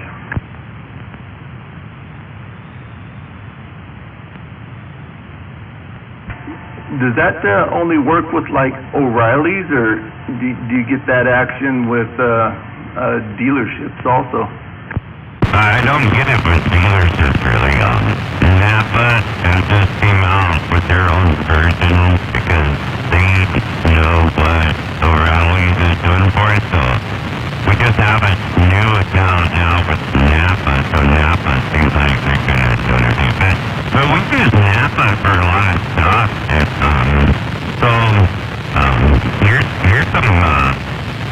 Here's some info. So if I found a part that we need on Amazon, we can't buy a part on Amazon because the government credit card can't be used on Amazon because they charge tax, right? And can't charge tax to the government. So if the Army buys a part, they can't charge tax. So if we buy it from Napa, and Napa goes on Amazon and they buy the part, and then they just charge us more, to make up for the difference. As if we just pay the price, because we don't care about the price, we just follow the rules every. Yeah, 10. Yeah. All right. Yeah. That's the way to go. And I've noticed that Amazon is not always the cheapest place. Absolutely not. A lot of Amazon costs more in some situations. But it's not the point. The point is, Amazon will have it to you tomorrow. And then, in the other place, you have to wait till like next Tuesday, next week, right? We can get Amazon tomorrow. Yeah, right. Yeah, that is kind of a benefit. That is kind of a benefit. I mean, O'Reilly's isn't bad. O'Reilly's, I've found that O'Reilly's can sometimes get parts the next day or the day after. If they get it out of Oregon, their Oregon warehouse, they're pretty fast about that. But probably not as good as Amazon in that respect.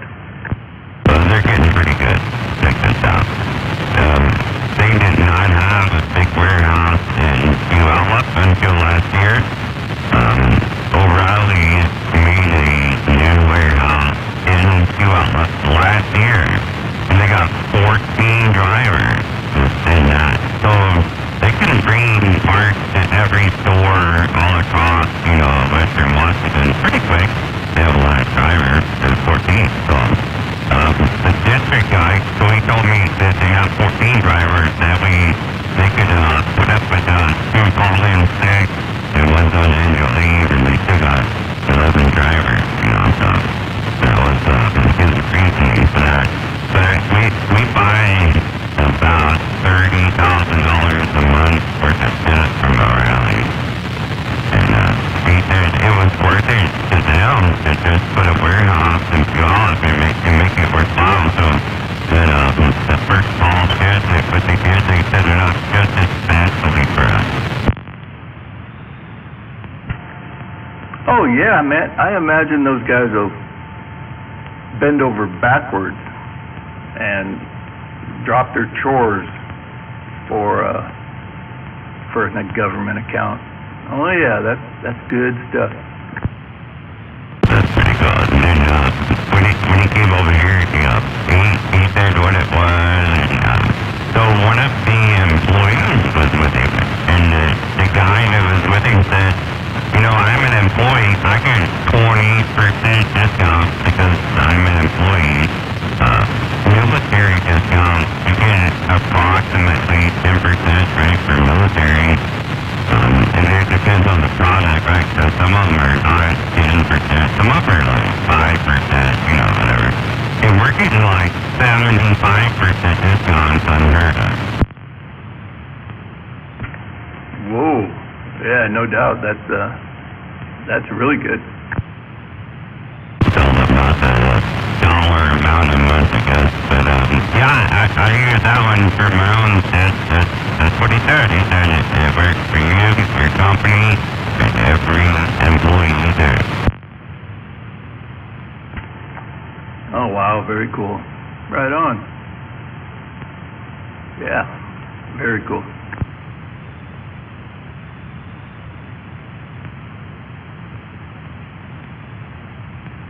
That's the last thing in the world that I want to do is work on a vehicle.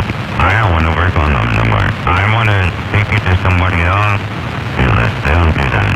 So, but I can still get the part and I go over there and go, hey, would you hang this part for me? Yeah, Ken, and I can definitely see the benefit of that. But there's just something deep down in my core that tells me that I don't want somebody that may or may not know what they're doing working on my vehicle and charging me that much money. Yeah, I just as soon do most of my stuff myself because it's, most of it's not very complicated on the mechanical ends of things, and so I just don't like to pay somebody to work on my stuff.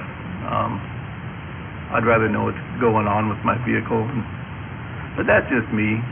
That's just me. But it is not just me. So check this out. This happened last weekend. I filed a claim for a windshield through Geico, and I had Safelite come out to the house and change out a windshield that was here in the driveway, and the guy goes up and I walk out there. So I talked to him and he said, well, you have a $50 deductible, and I said, I already put it online. You finish, you charge it, we're good. You don't need me anymore, so just do your thing. And he sat out there and banged and hacked for about an hour, and then he comes back over, he knocks on the door, and he says, I cannot change your windshield. Actually, I cannot do anything out there. If you want to know more, come out here and rush. And so I walked out there with him, and he said he couldn't get the right side windshield wiper arm off, right? So he has a windshield wiper arm puller, and the puller could not get the arm off, like it was like welded in there, rusted in place or whatever.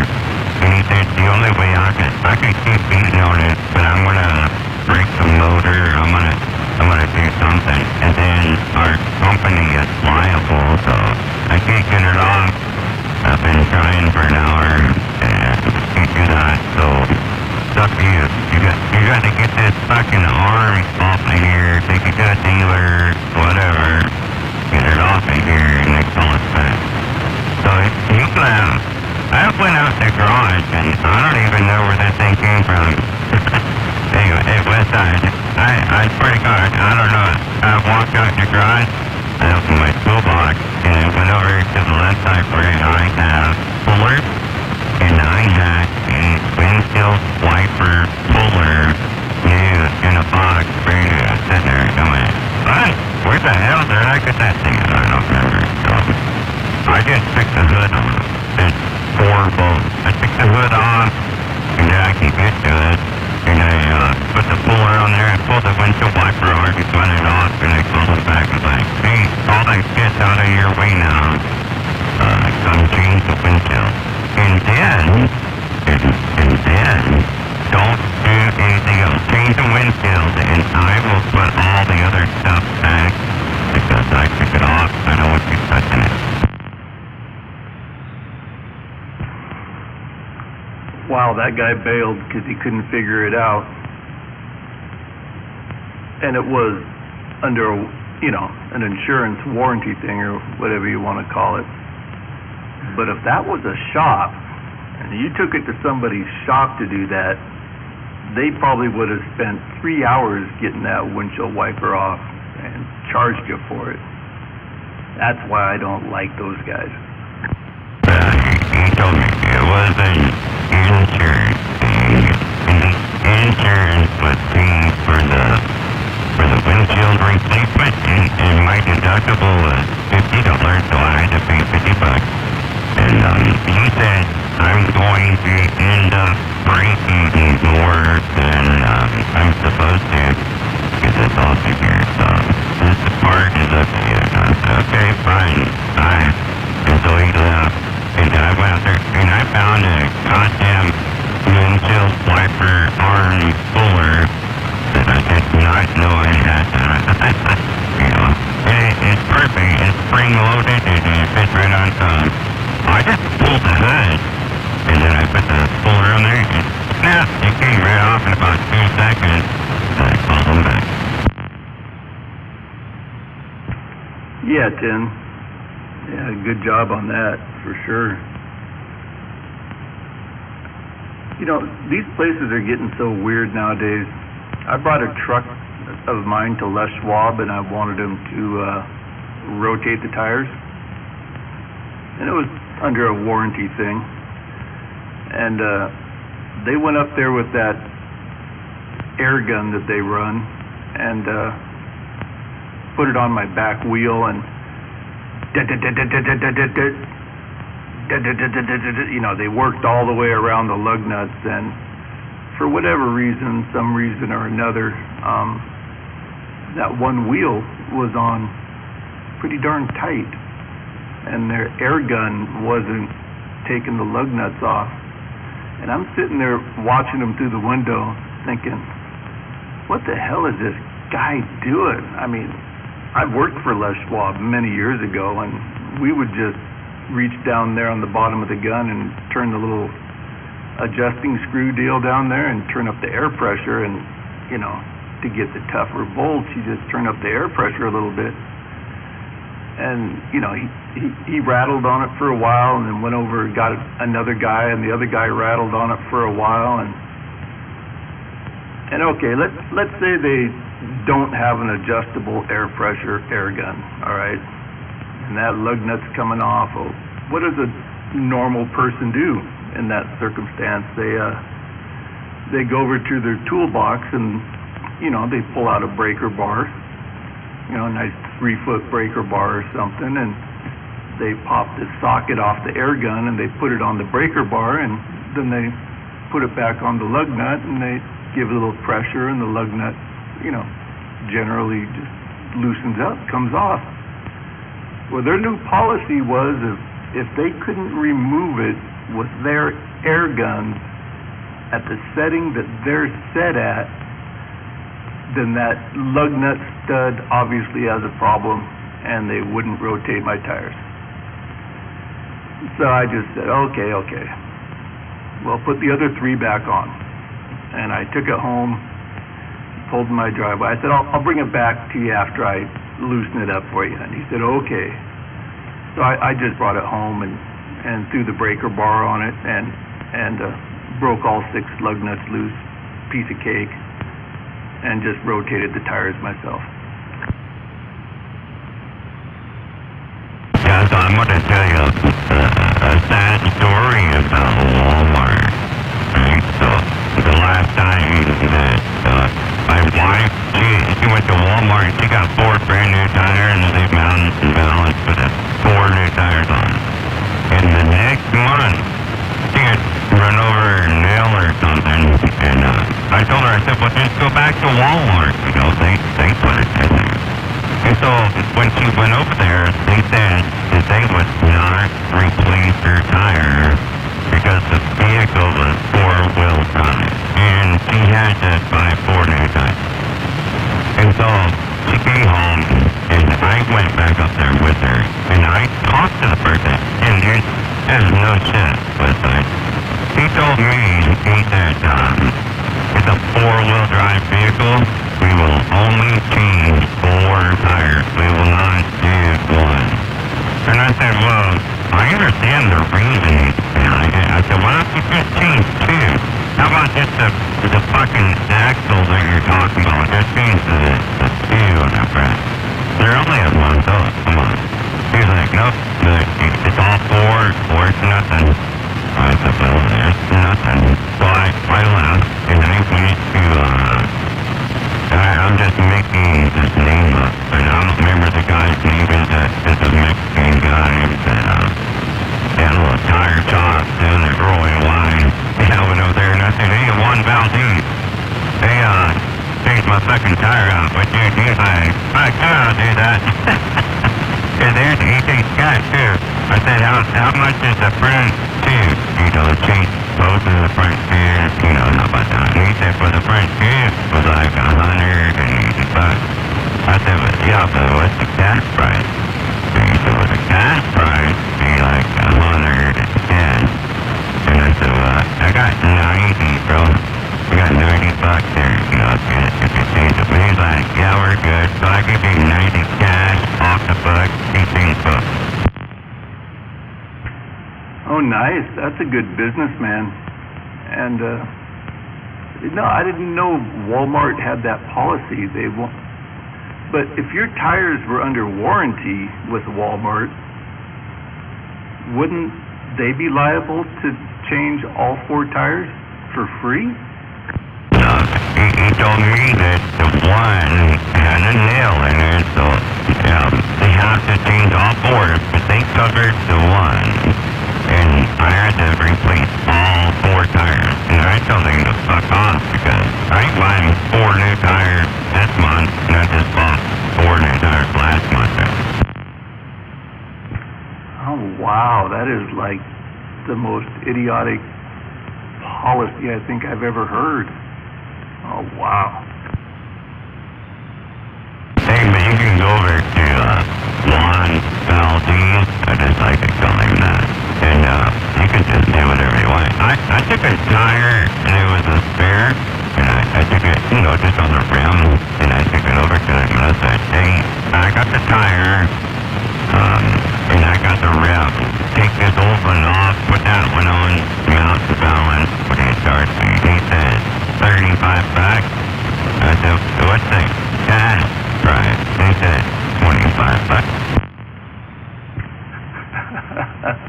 Yeah, 10 for it. Well, now that's an entrepreneur there. An entrepreneur that's not regulated by company policy. That's cool. Yeah, I'm gonna go there from now on. I think he might be an illegal alien or something, but I don't care. It's cheap. Well, yeah. If he does good work, nothing wrong with that. He does good work. I just took that trip to Texas, I remember, so, in May, I did 2,350 miles over to Texas, and I did 2,350 back, and then I did everything that was all in the middle too, right? Whatever that was, probably like 6,000 something miles, you know, round trip.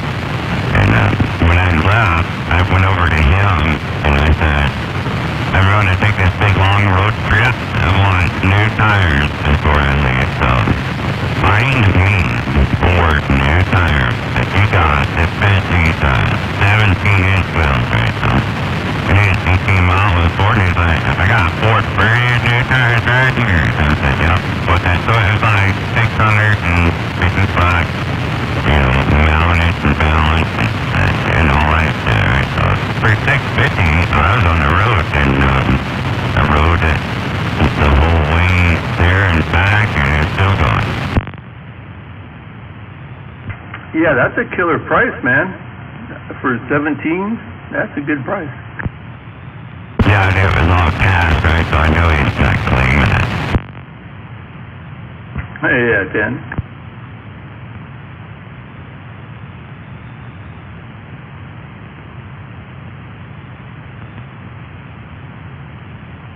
Well, I think the moral of the story is that I want to go back to Walmart somewhere.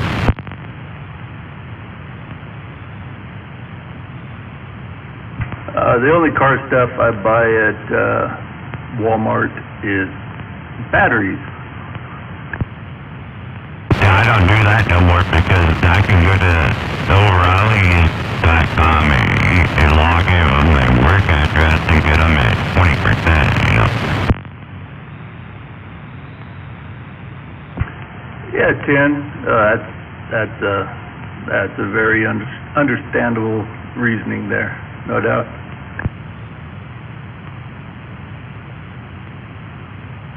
Ripping off the government, huh? Weighing that 45 kilo. I'll bring it back. You know, no catfish, there ain't no ripping off. Hey, catfish.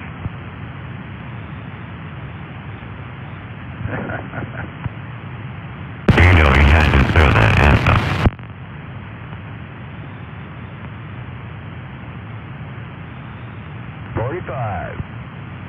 Yeah, how you doing out there, man? Alright, I just woke up out of nowhere. It was hot. Turned the AC back on. It got muggy. I thought it was cool enough, but nope. It was okay here till, you know, about 9:30, 10, and then it started kind of get okay. Surprised to hear you still out here. You must have the next couple days off, huh? Yeah. Well, good deal. Are you working? Oh, well, no. That's good. No, I'm jacked up. What? Yeah, I broke my pelvis last year. Coming up on, let's see, yeah, whoa, shit, it's been a year now. It's been a year. Yep, broke my pelvis, 9 ribs under my left arm, one of them went through my lung. Yeah, I was pretty jacked up there. I still am, really.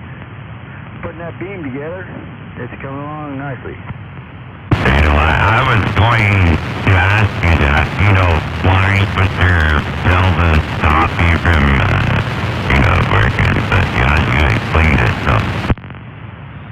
Yeah, that happened after my shoulder surgery. The reason I'm off work from shoulder injuries, both of them. Got the second one while I was on light duty. Wow.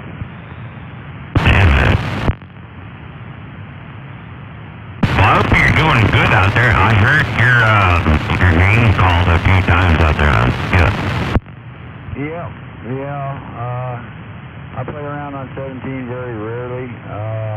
More like 37, 38, 415, 425. And, you know. One more time. So sometimes on Channel 8. 8, huh? I recall 8. Oh, you never go there. I thought you did, but it's okay. No, really. I don't play around on AM much. During the day, I don't want to piss my neighbors off. I gotcha. I don't live out in the sticks.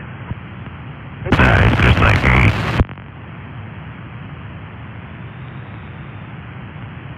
Was that cat box? Yeah, box ticket, big.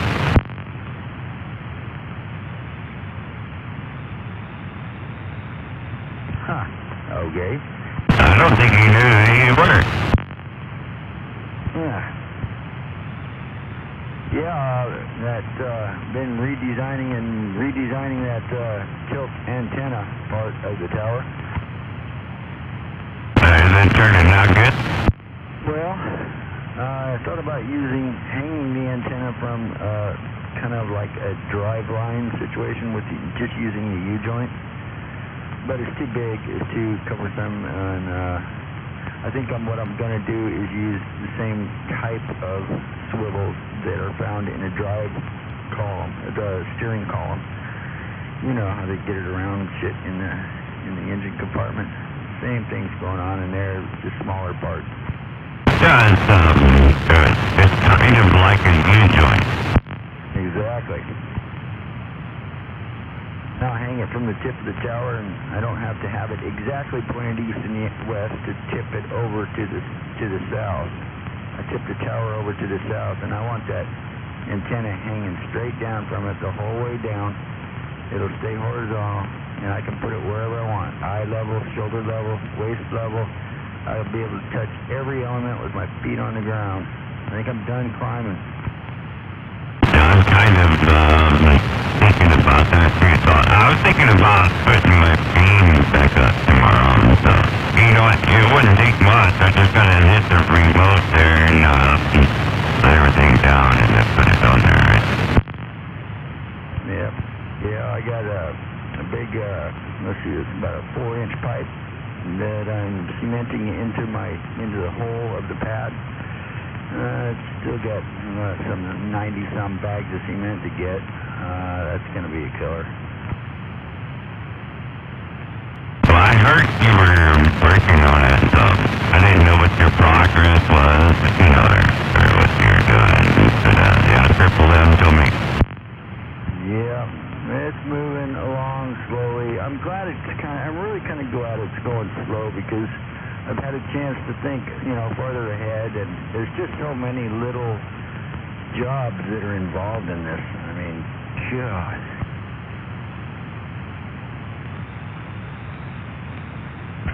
8:45. Yeah, go ahead. Yeah, I'm gonna go ahead and call it a night tonight. Been a long day, and like I say, I'll give you a text. I'll give you a text or catch you on the radio tomorrow. Let you know that I'm rolling. Yeah, we'll be looking for you there in the morning sometime. 10-4. Alrighty, man. We'll catch you later. Later on, West Side, you have a good one.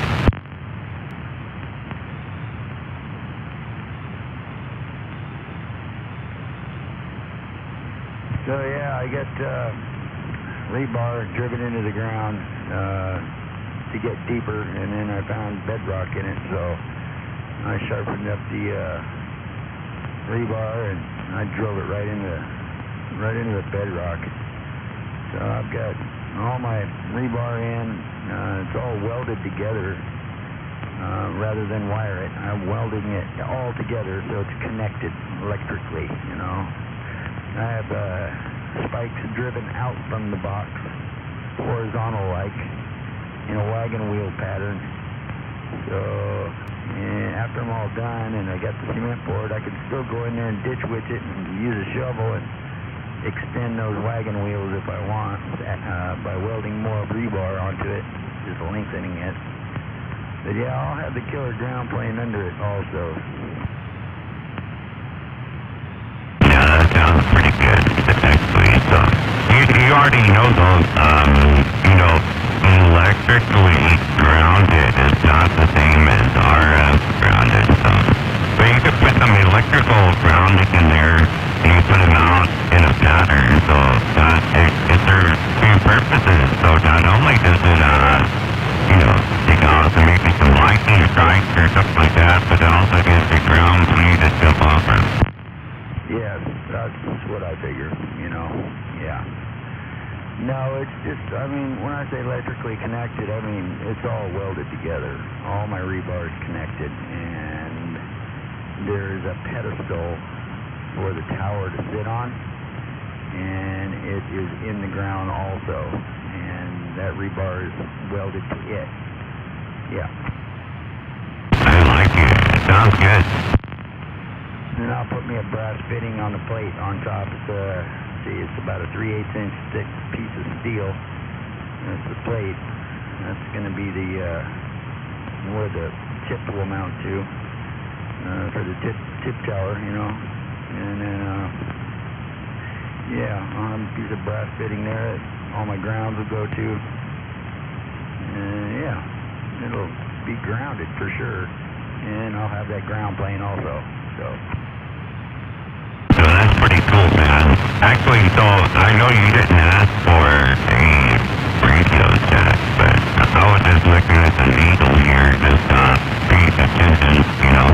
And yeah, you're right here at the 7 mark. That's pretty good. And so, you know, a lot of times I got a lot of locals here. They're 9, 10, 15 over. You know, sometimes I might not hear you at a 7, but 7's pretty doggone good. yeah, not bad for the location. location, huh? Yep. Well, I'm going to take this same antenna that I'm put above the beam. Omni. I thought people do that. I haven't been coaster to do that yet. I'm thinking about doing that. I might put the beam up and put the Omni on top. I don't know. I know there's tuning issues there, and I kind of don't like the way that my wind pulls the tower up. I don't want to put that much weight on that part at the top, you know. Yeah, I get that, because this is a pretty lightweight tower. In fact, one of the rescue horses I have out here made his way into that area, and I thought I had it secured from him, but he stepped over it, and then he rubbed his belly across it. It's laying, one end is on a sawhorse, and the other one's laying on a chair. The small end is laying on a chair, and he just slid it off the chair, and it slammed down on the ground, and it bent it. So now I've got to straighten that out. That means going into town, filling my oxygen bottle, getting a rosebud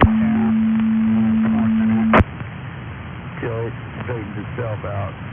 Yeah, kind of a pain in the ass, these horses, but at least they're getting fat. They're starting to, anyway. I had mine kind of that way once. So what I did was I took the top mount for the tower. I put the top mount just leaned up over next to the cattle trailer, you know, and strapped it down and put the beam on top. So it was like 12 feet off the ground, you know, or whatever. And then I put the quarterly up on the tower. And I talked to both of those that way just fine right now. I have no problem at all. But I think it works better if you put one on top of the other. But thinking about doing that. Yeah, the thing I have to worry about is being careful with my weight. Because I know I have to have, I'm running the flat side, so I don't have to be too far above it. I don't really know what the rules are for that, but I know that I was considering that coily. That's a nice antenna. But when my beam is hanging from the tip of the pole, I got to be careful with that because I want that to always be hanging. The only thing that keeps it level is its own weight. And if it's hanging down far enough like a pendulum, it'll stay that way.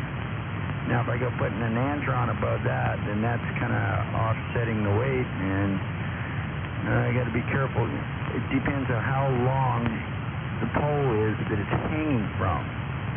Yeah, so I got to make sure it stays hanging no matter what. If the wind picks up or whatever, you know. So I don't know if it would swing your mind at all, but I'm not going to try to do that. I'll just tell you the facts of, what I've seen on it. But the coily, just flat out kicks everything back, man. And, not even to mention the fiberglass shit like IMAX 2000 and no. It doesn't. The colossal 10K compared to the coily, it's no comparison. So I would say that if you got the coin and you got the time, you get the coily. Yeah, it's a lot lighter too, isn't it, than an antron? It's not lighter than an antron, but it's way better. You're saying it's not lighter than an antron? What's it weigh? I don't know. I'd have to go weigh it. I think it's 7.5, 8 pounds, or something like that. It's not much, but the receive and the get out is way better than an antron. Now that doesn't have any ground plane radios on it. It's just that coil on the bottom, correct? No, it has ground plane. So we doubled. Shoot. I was asking if that coily, it doesn't have ground plane radios on it, right? It's just the coil on the base? It does have ground planes, yes. Oh, okay. I get it. Huh. Yeah, I'm going to try something tomorrow, so that's kind of what tomorrow is set aside for it. Because I'm going to tune the coily with no ground planes and see what it does. Yeah, wow. Will it match up? Well, I don't know. I'm going to find out tomorrow. What I'm going to do is I'm going to put it on the pulley and pull it up in the tree upside down, right? So if I pull it upside down, it can't have the ground planes on the different. Well, you know, you could take your nano VNA spectrum analyzer and find out if it matches. You don't have to raise it. You can just plug that thing on there and find out right now.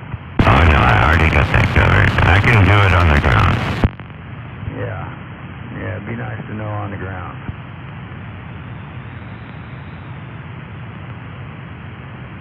Yeah, I just have never tried it before.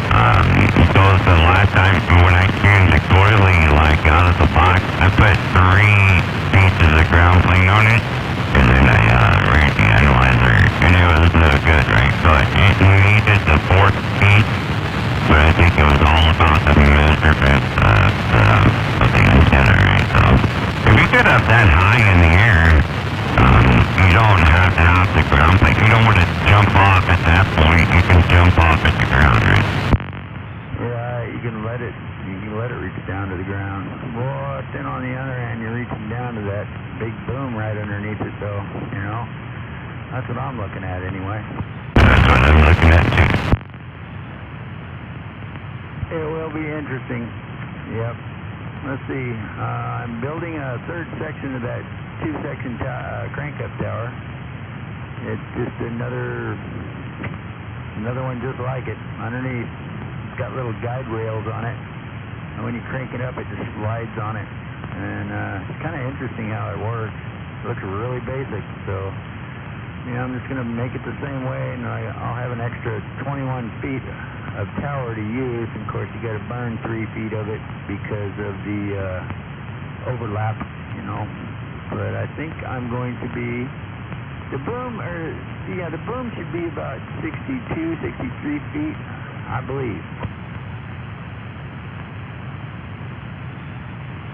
So tomorrow is going to be a new day, so I'm going to test all that out tomorrow. I'm going to take the ground planes off. I already have the E-800 rotor, so it's brand new in the box. I'll just throw that on there and test it out and see how everything works, you know. Oh yeah, there's that other job I need to pay attention to also. The rotor I have is bigger than the tower is, so I have to cut the top 3 feet off that tower, build a cage around the rotor, then mount the top of that tower on it, and then mount it on the top of the tower, if you know what I mean, after cutting 3 feet off, you know. So yeah, that'll be interesting in itself. I'm good on some of those parts, so I already have the thrust bearing is already welded into the top part, the top mount of the tower. So I already have that. And I already have the pole that goes down to the bottom of the tower. I just got this big ass high gain rotor that's on there. I'm going to take the high gain off and put the AC in there. Yeah. Well, I wanted to use that long pole around the full length of it, but then I wouldn't be able to crank the tower down. So, yeah, I had to make that decision. Everything's understood, right? Yeah, it would have been fun, though, to weld it all together solid. I just don't think it would stand up. Pretty lightweight. I'd have to have guide wires from top to bottom to keep it from warping and falling out, you know? Just collapsing on itself. Yeah, I only got 2 on mine because my unit is attached right in the middle of the tower. So when I pull it straight up next to the top of the roof, so it's about 27 feet, you know, where it connects and pulls up. So it's pretty good. I don't have I have the same amount of sections above it that I have below it, so it's like 40 feet, you know, with the tower. But the top section is like 12, so it's like 42 feet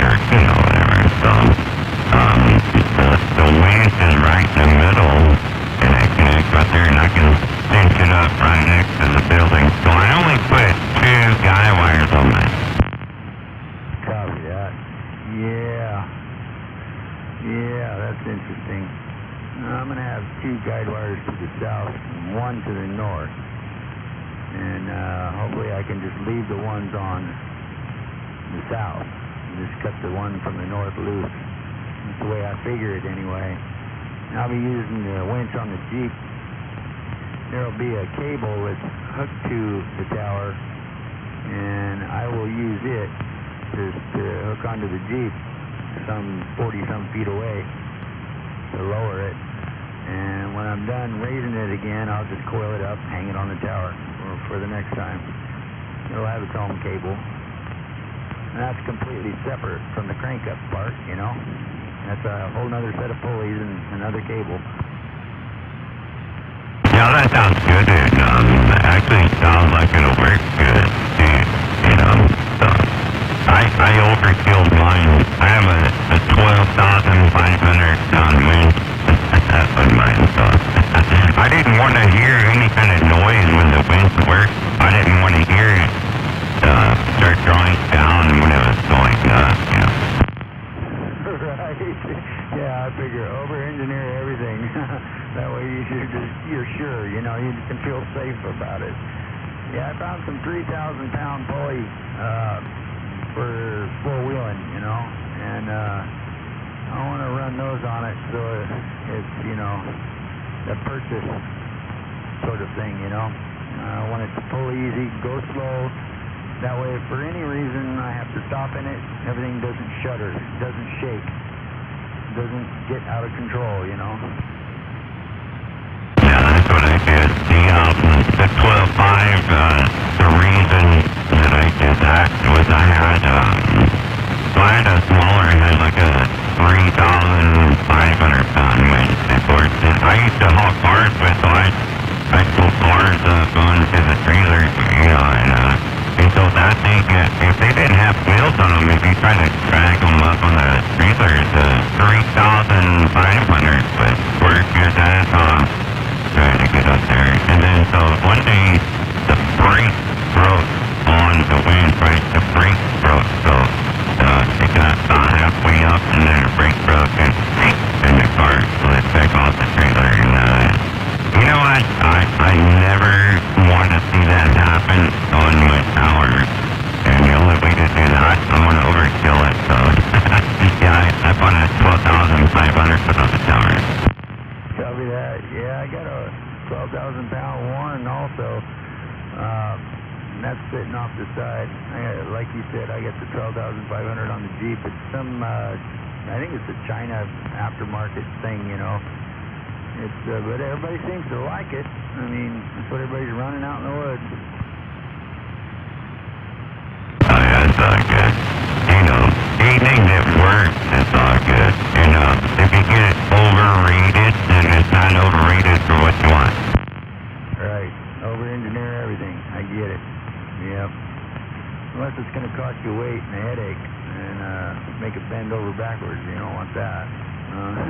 That's why I'm trying to get away from the driveline things and go with the universal joints found in a steering column. I think that's going to work better for me. I think it will. You know, it probably will work better for you. So, anyway, I think you're on the right track. I'm going to do the same thing. And tomorrow is going to be my day where I'm going to go out there. I'm going to be messing with that stuff tomorrow. So, that's where it would be today, right? Anyway, that's where we're at. Hey, 468, kind of good over there. Yep. I got physical therapy going tomorrow at 8 o'clock in the morning, so I'm kind of iffy about going back to bed. I think I might make some coffee and I don't know. I'm not going up on the roof today, or this morning anyway. I did that last night. I finished marking up my elements and got them all in place, so I'm not much further along. I need to start guide wires next, I think. Yeah, I think I'm there with you. I'm just going to do the coffee, and I'm not going to climb up on anything. I got kids for that, you know. Yeah. Well, the flattest place I have to work on that beam is on the roof, and I had to let the horses out to where they could get at more grass, and that was the next area right in front of the house in the driveway where I had it set up on cement blocks. So I figured, yeah, it's time to put it up on the roof. And then when I go to put it on the pole, it'll make an easier transition, I think. Yeah, my son called me. He was, so he did 4 years in the Army. He was an engineer. And then, when he left the Army Corps of Engineers, the dude went over here to Tacoma. He started doing floors. He was putting in new floors. And then, the last time when I talked to him, he had moved up, so he's doing like general contracting, that kind of. Oh, and I looked at the part in the middle where he was painting, so he painted houses, very well. And, so I was looking at stuff I need to, and I was like, well, son, I'll just call my son. There you go. Yeah, I don't have a son. I have a daughter, but she's way up in Everett.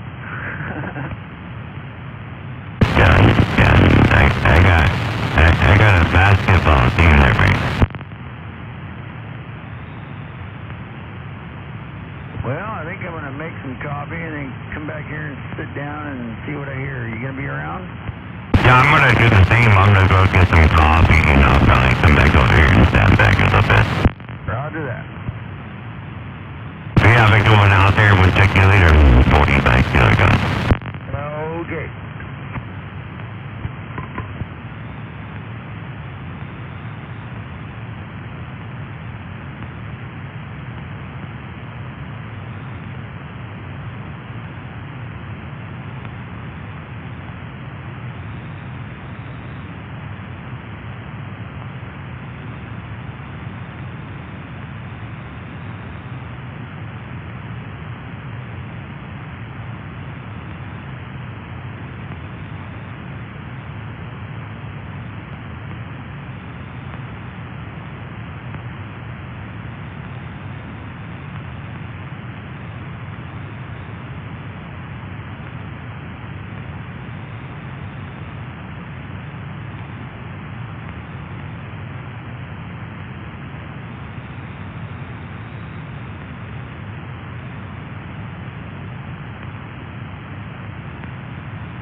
Audio check 1, 2, 3, 4. Breaker. Not just goddamn.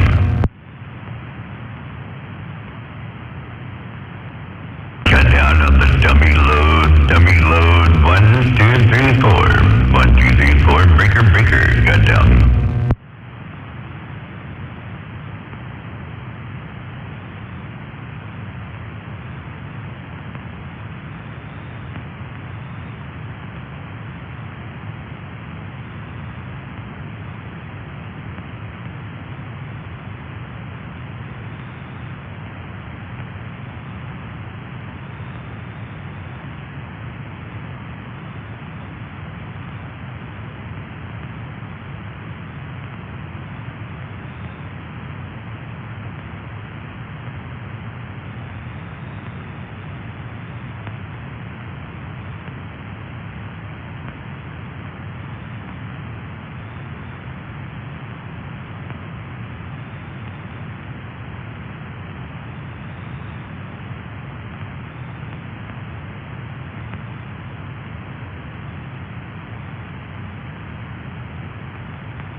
yeah, I bet.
out there, let me know, right? If I gotta go louder, we will, but I don't want to have to do that.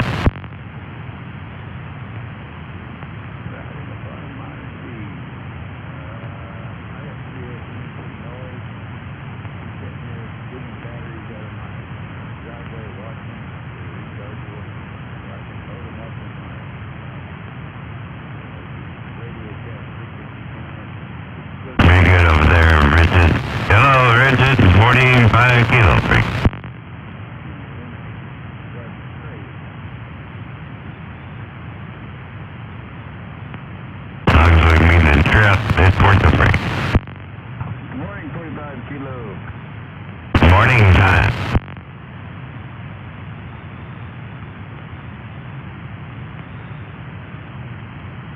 Morning, everybody. Waving over there, everybody else.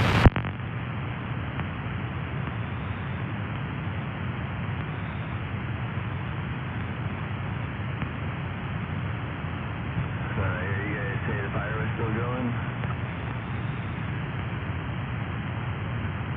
I haven't heard anything. Oh, wow.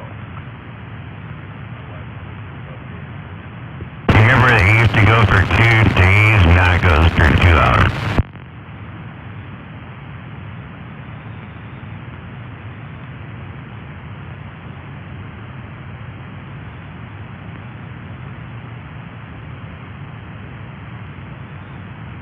I wonder how many people are displaced.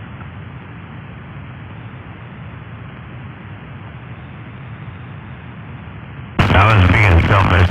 I thought for me, I didn't care about everybody else.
with you.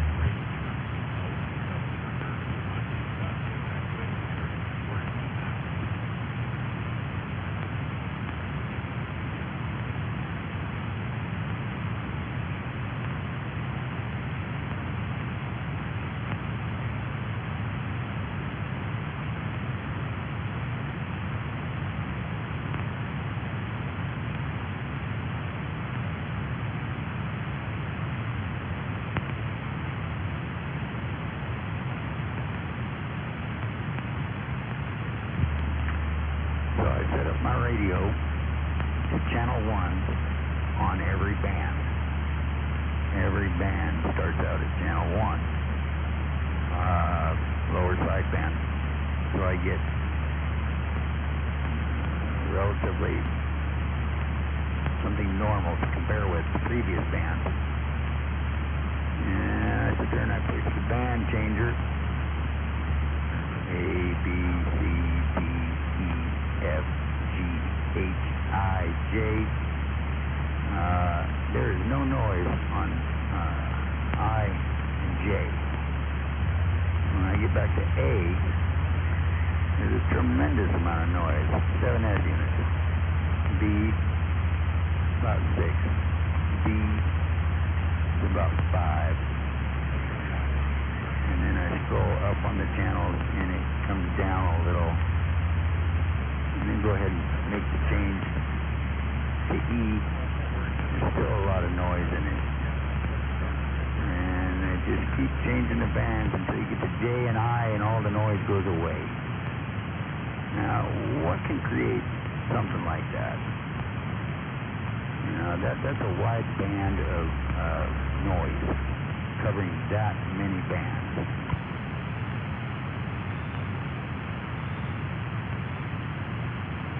Is that sunspot activity?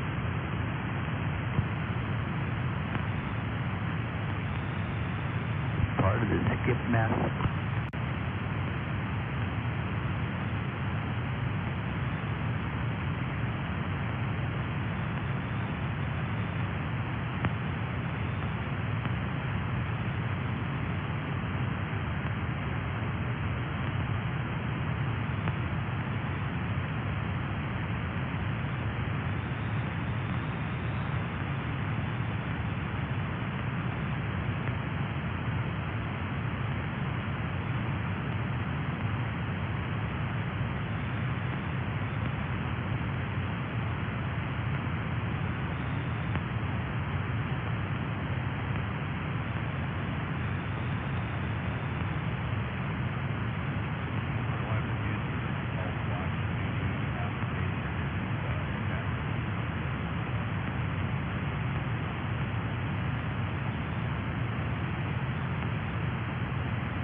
Now, I can't get any lower than 25.615 with my radio.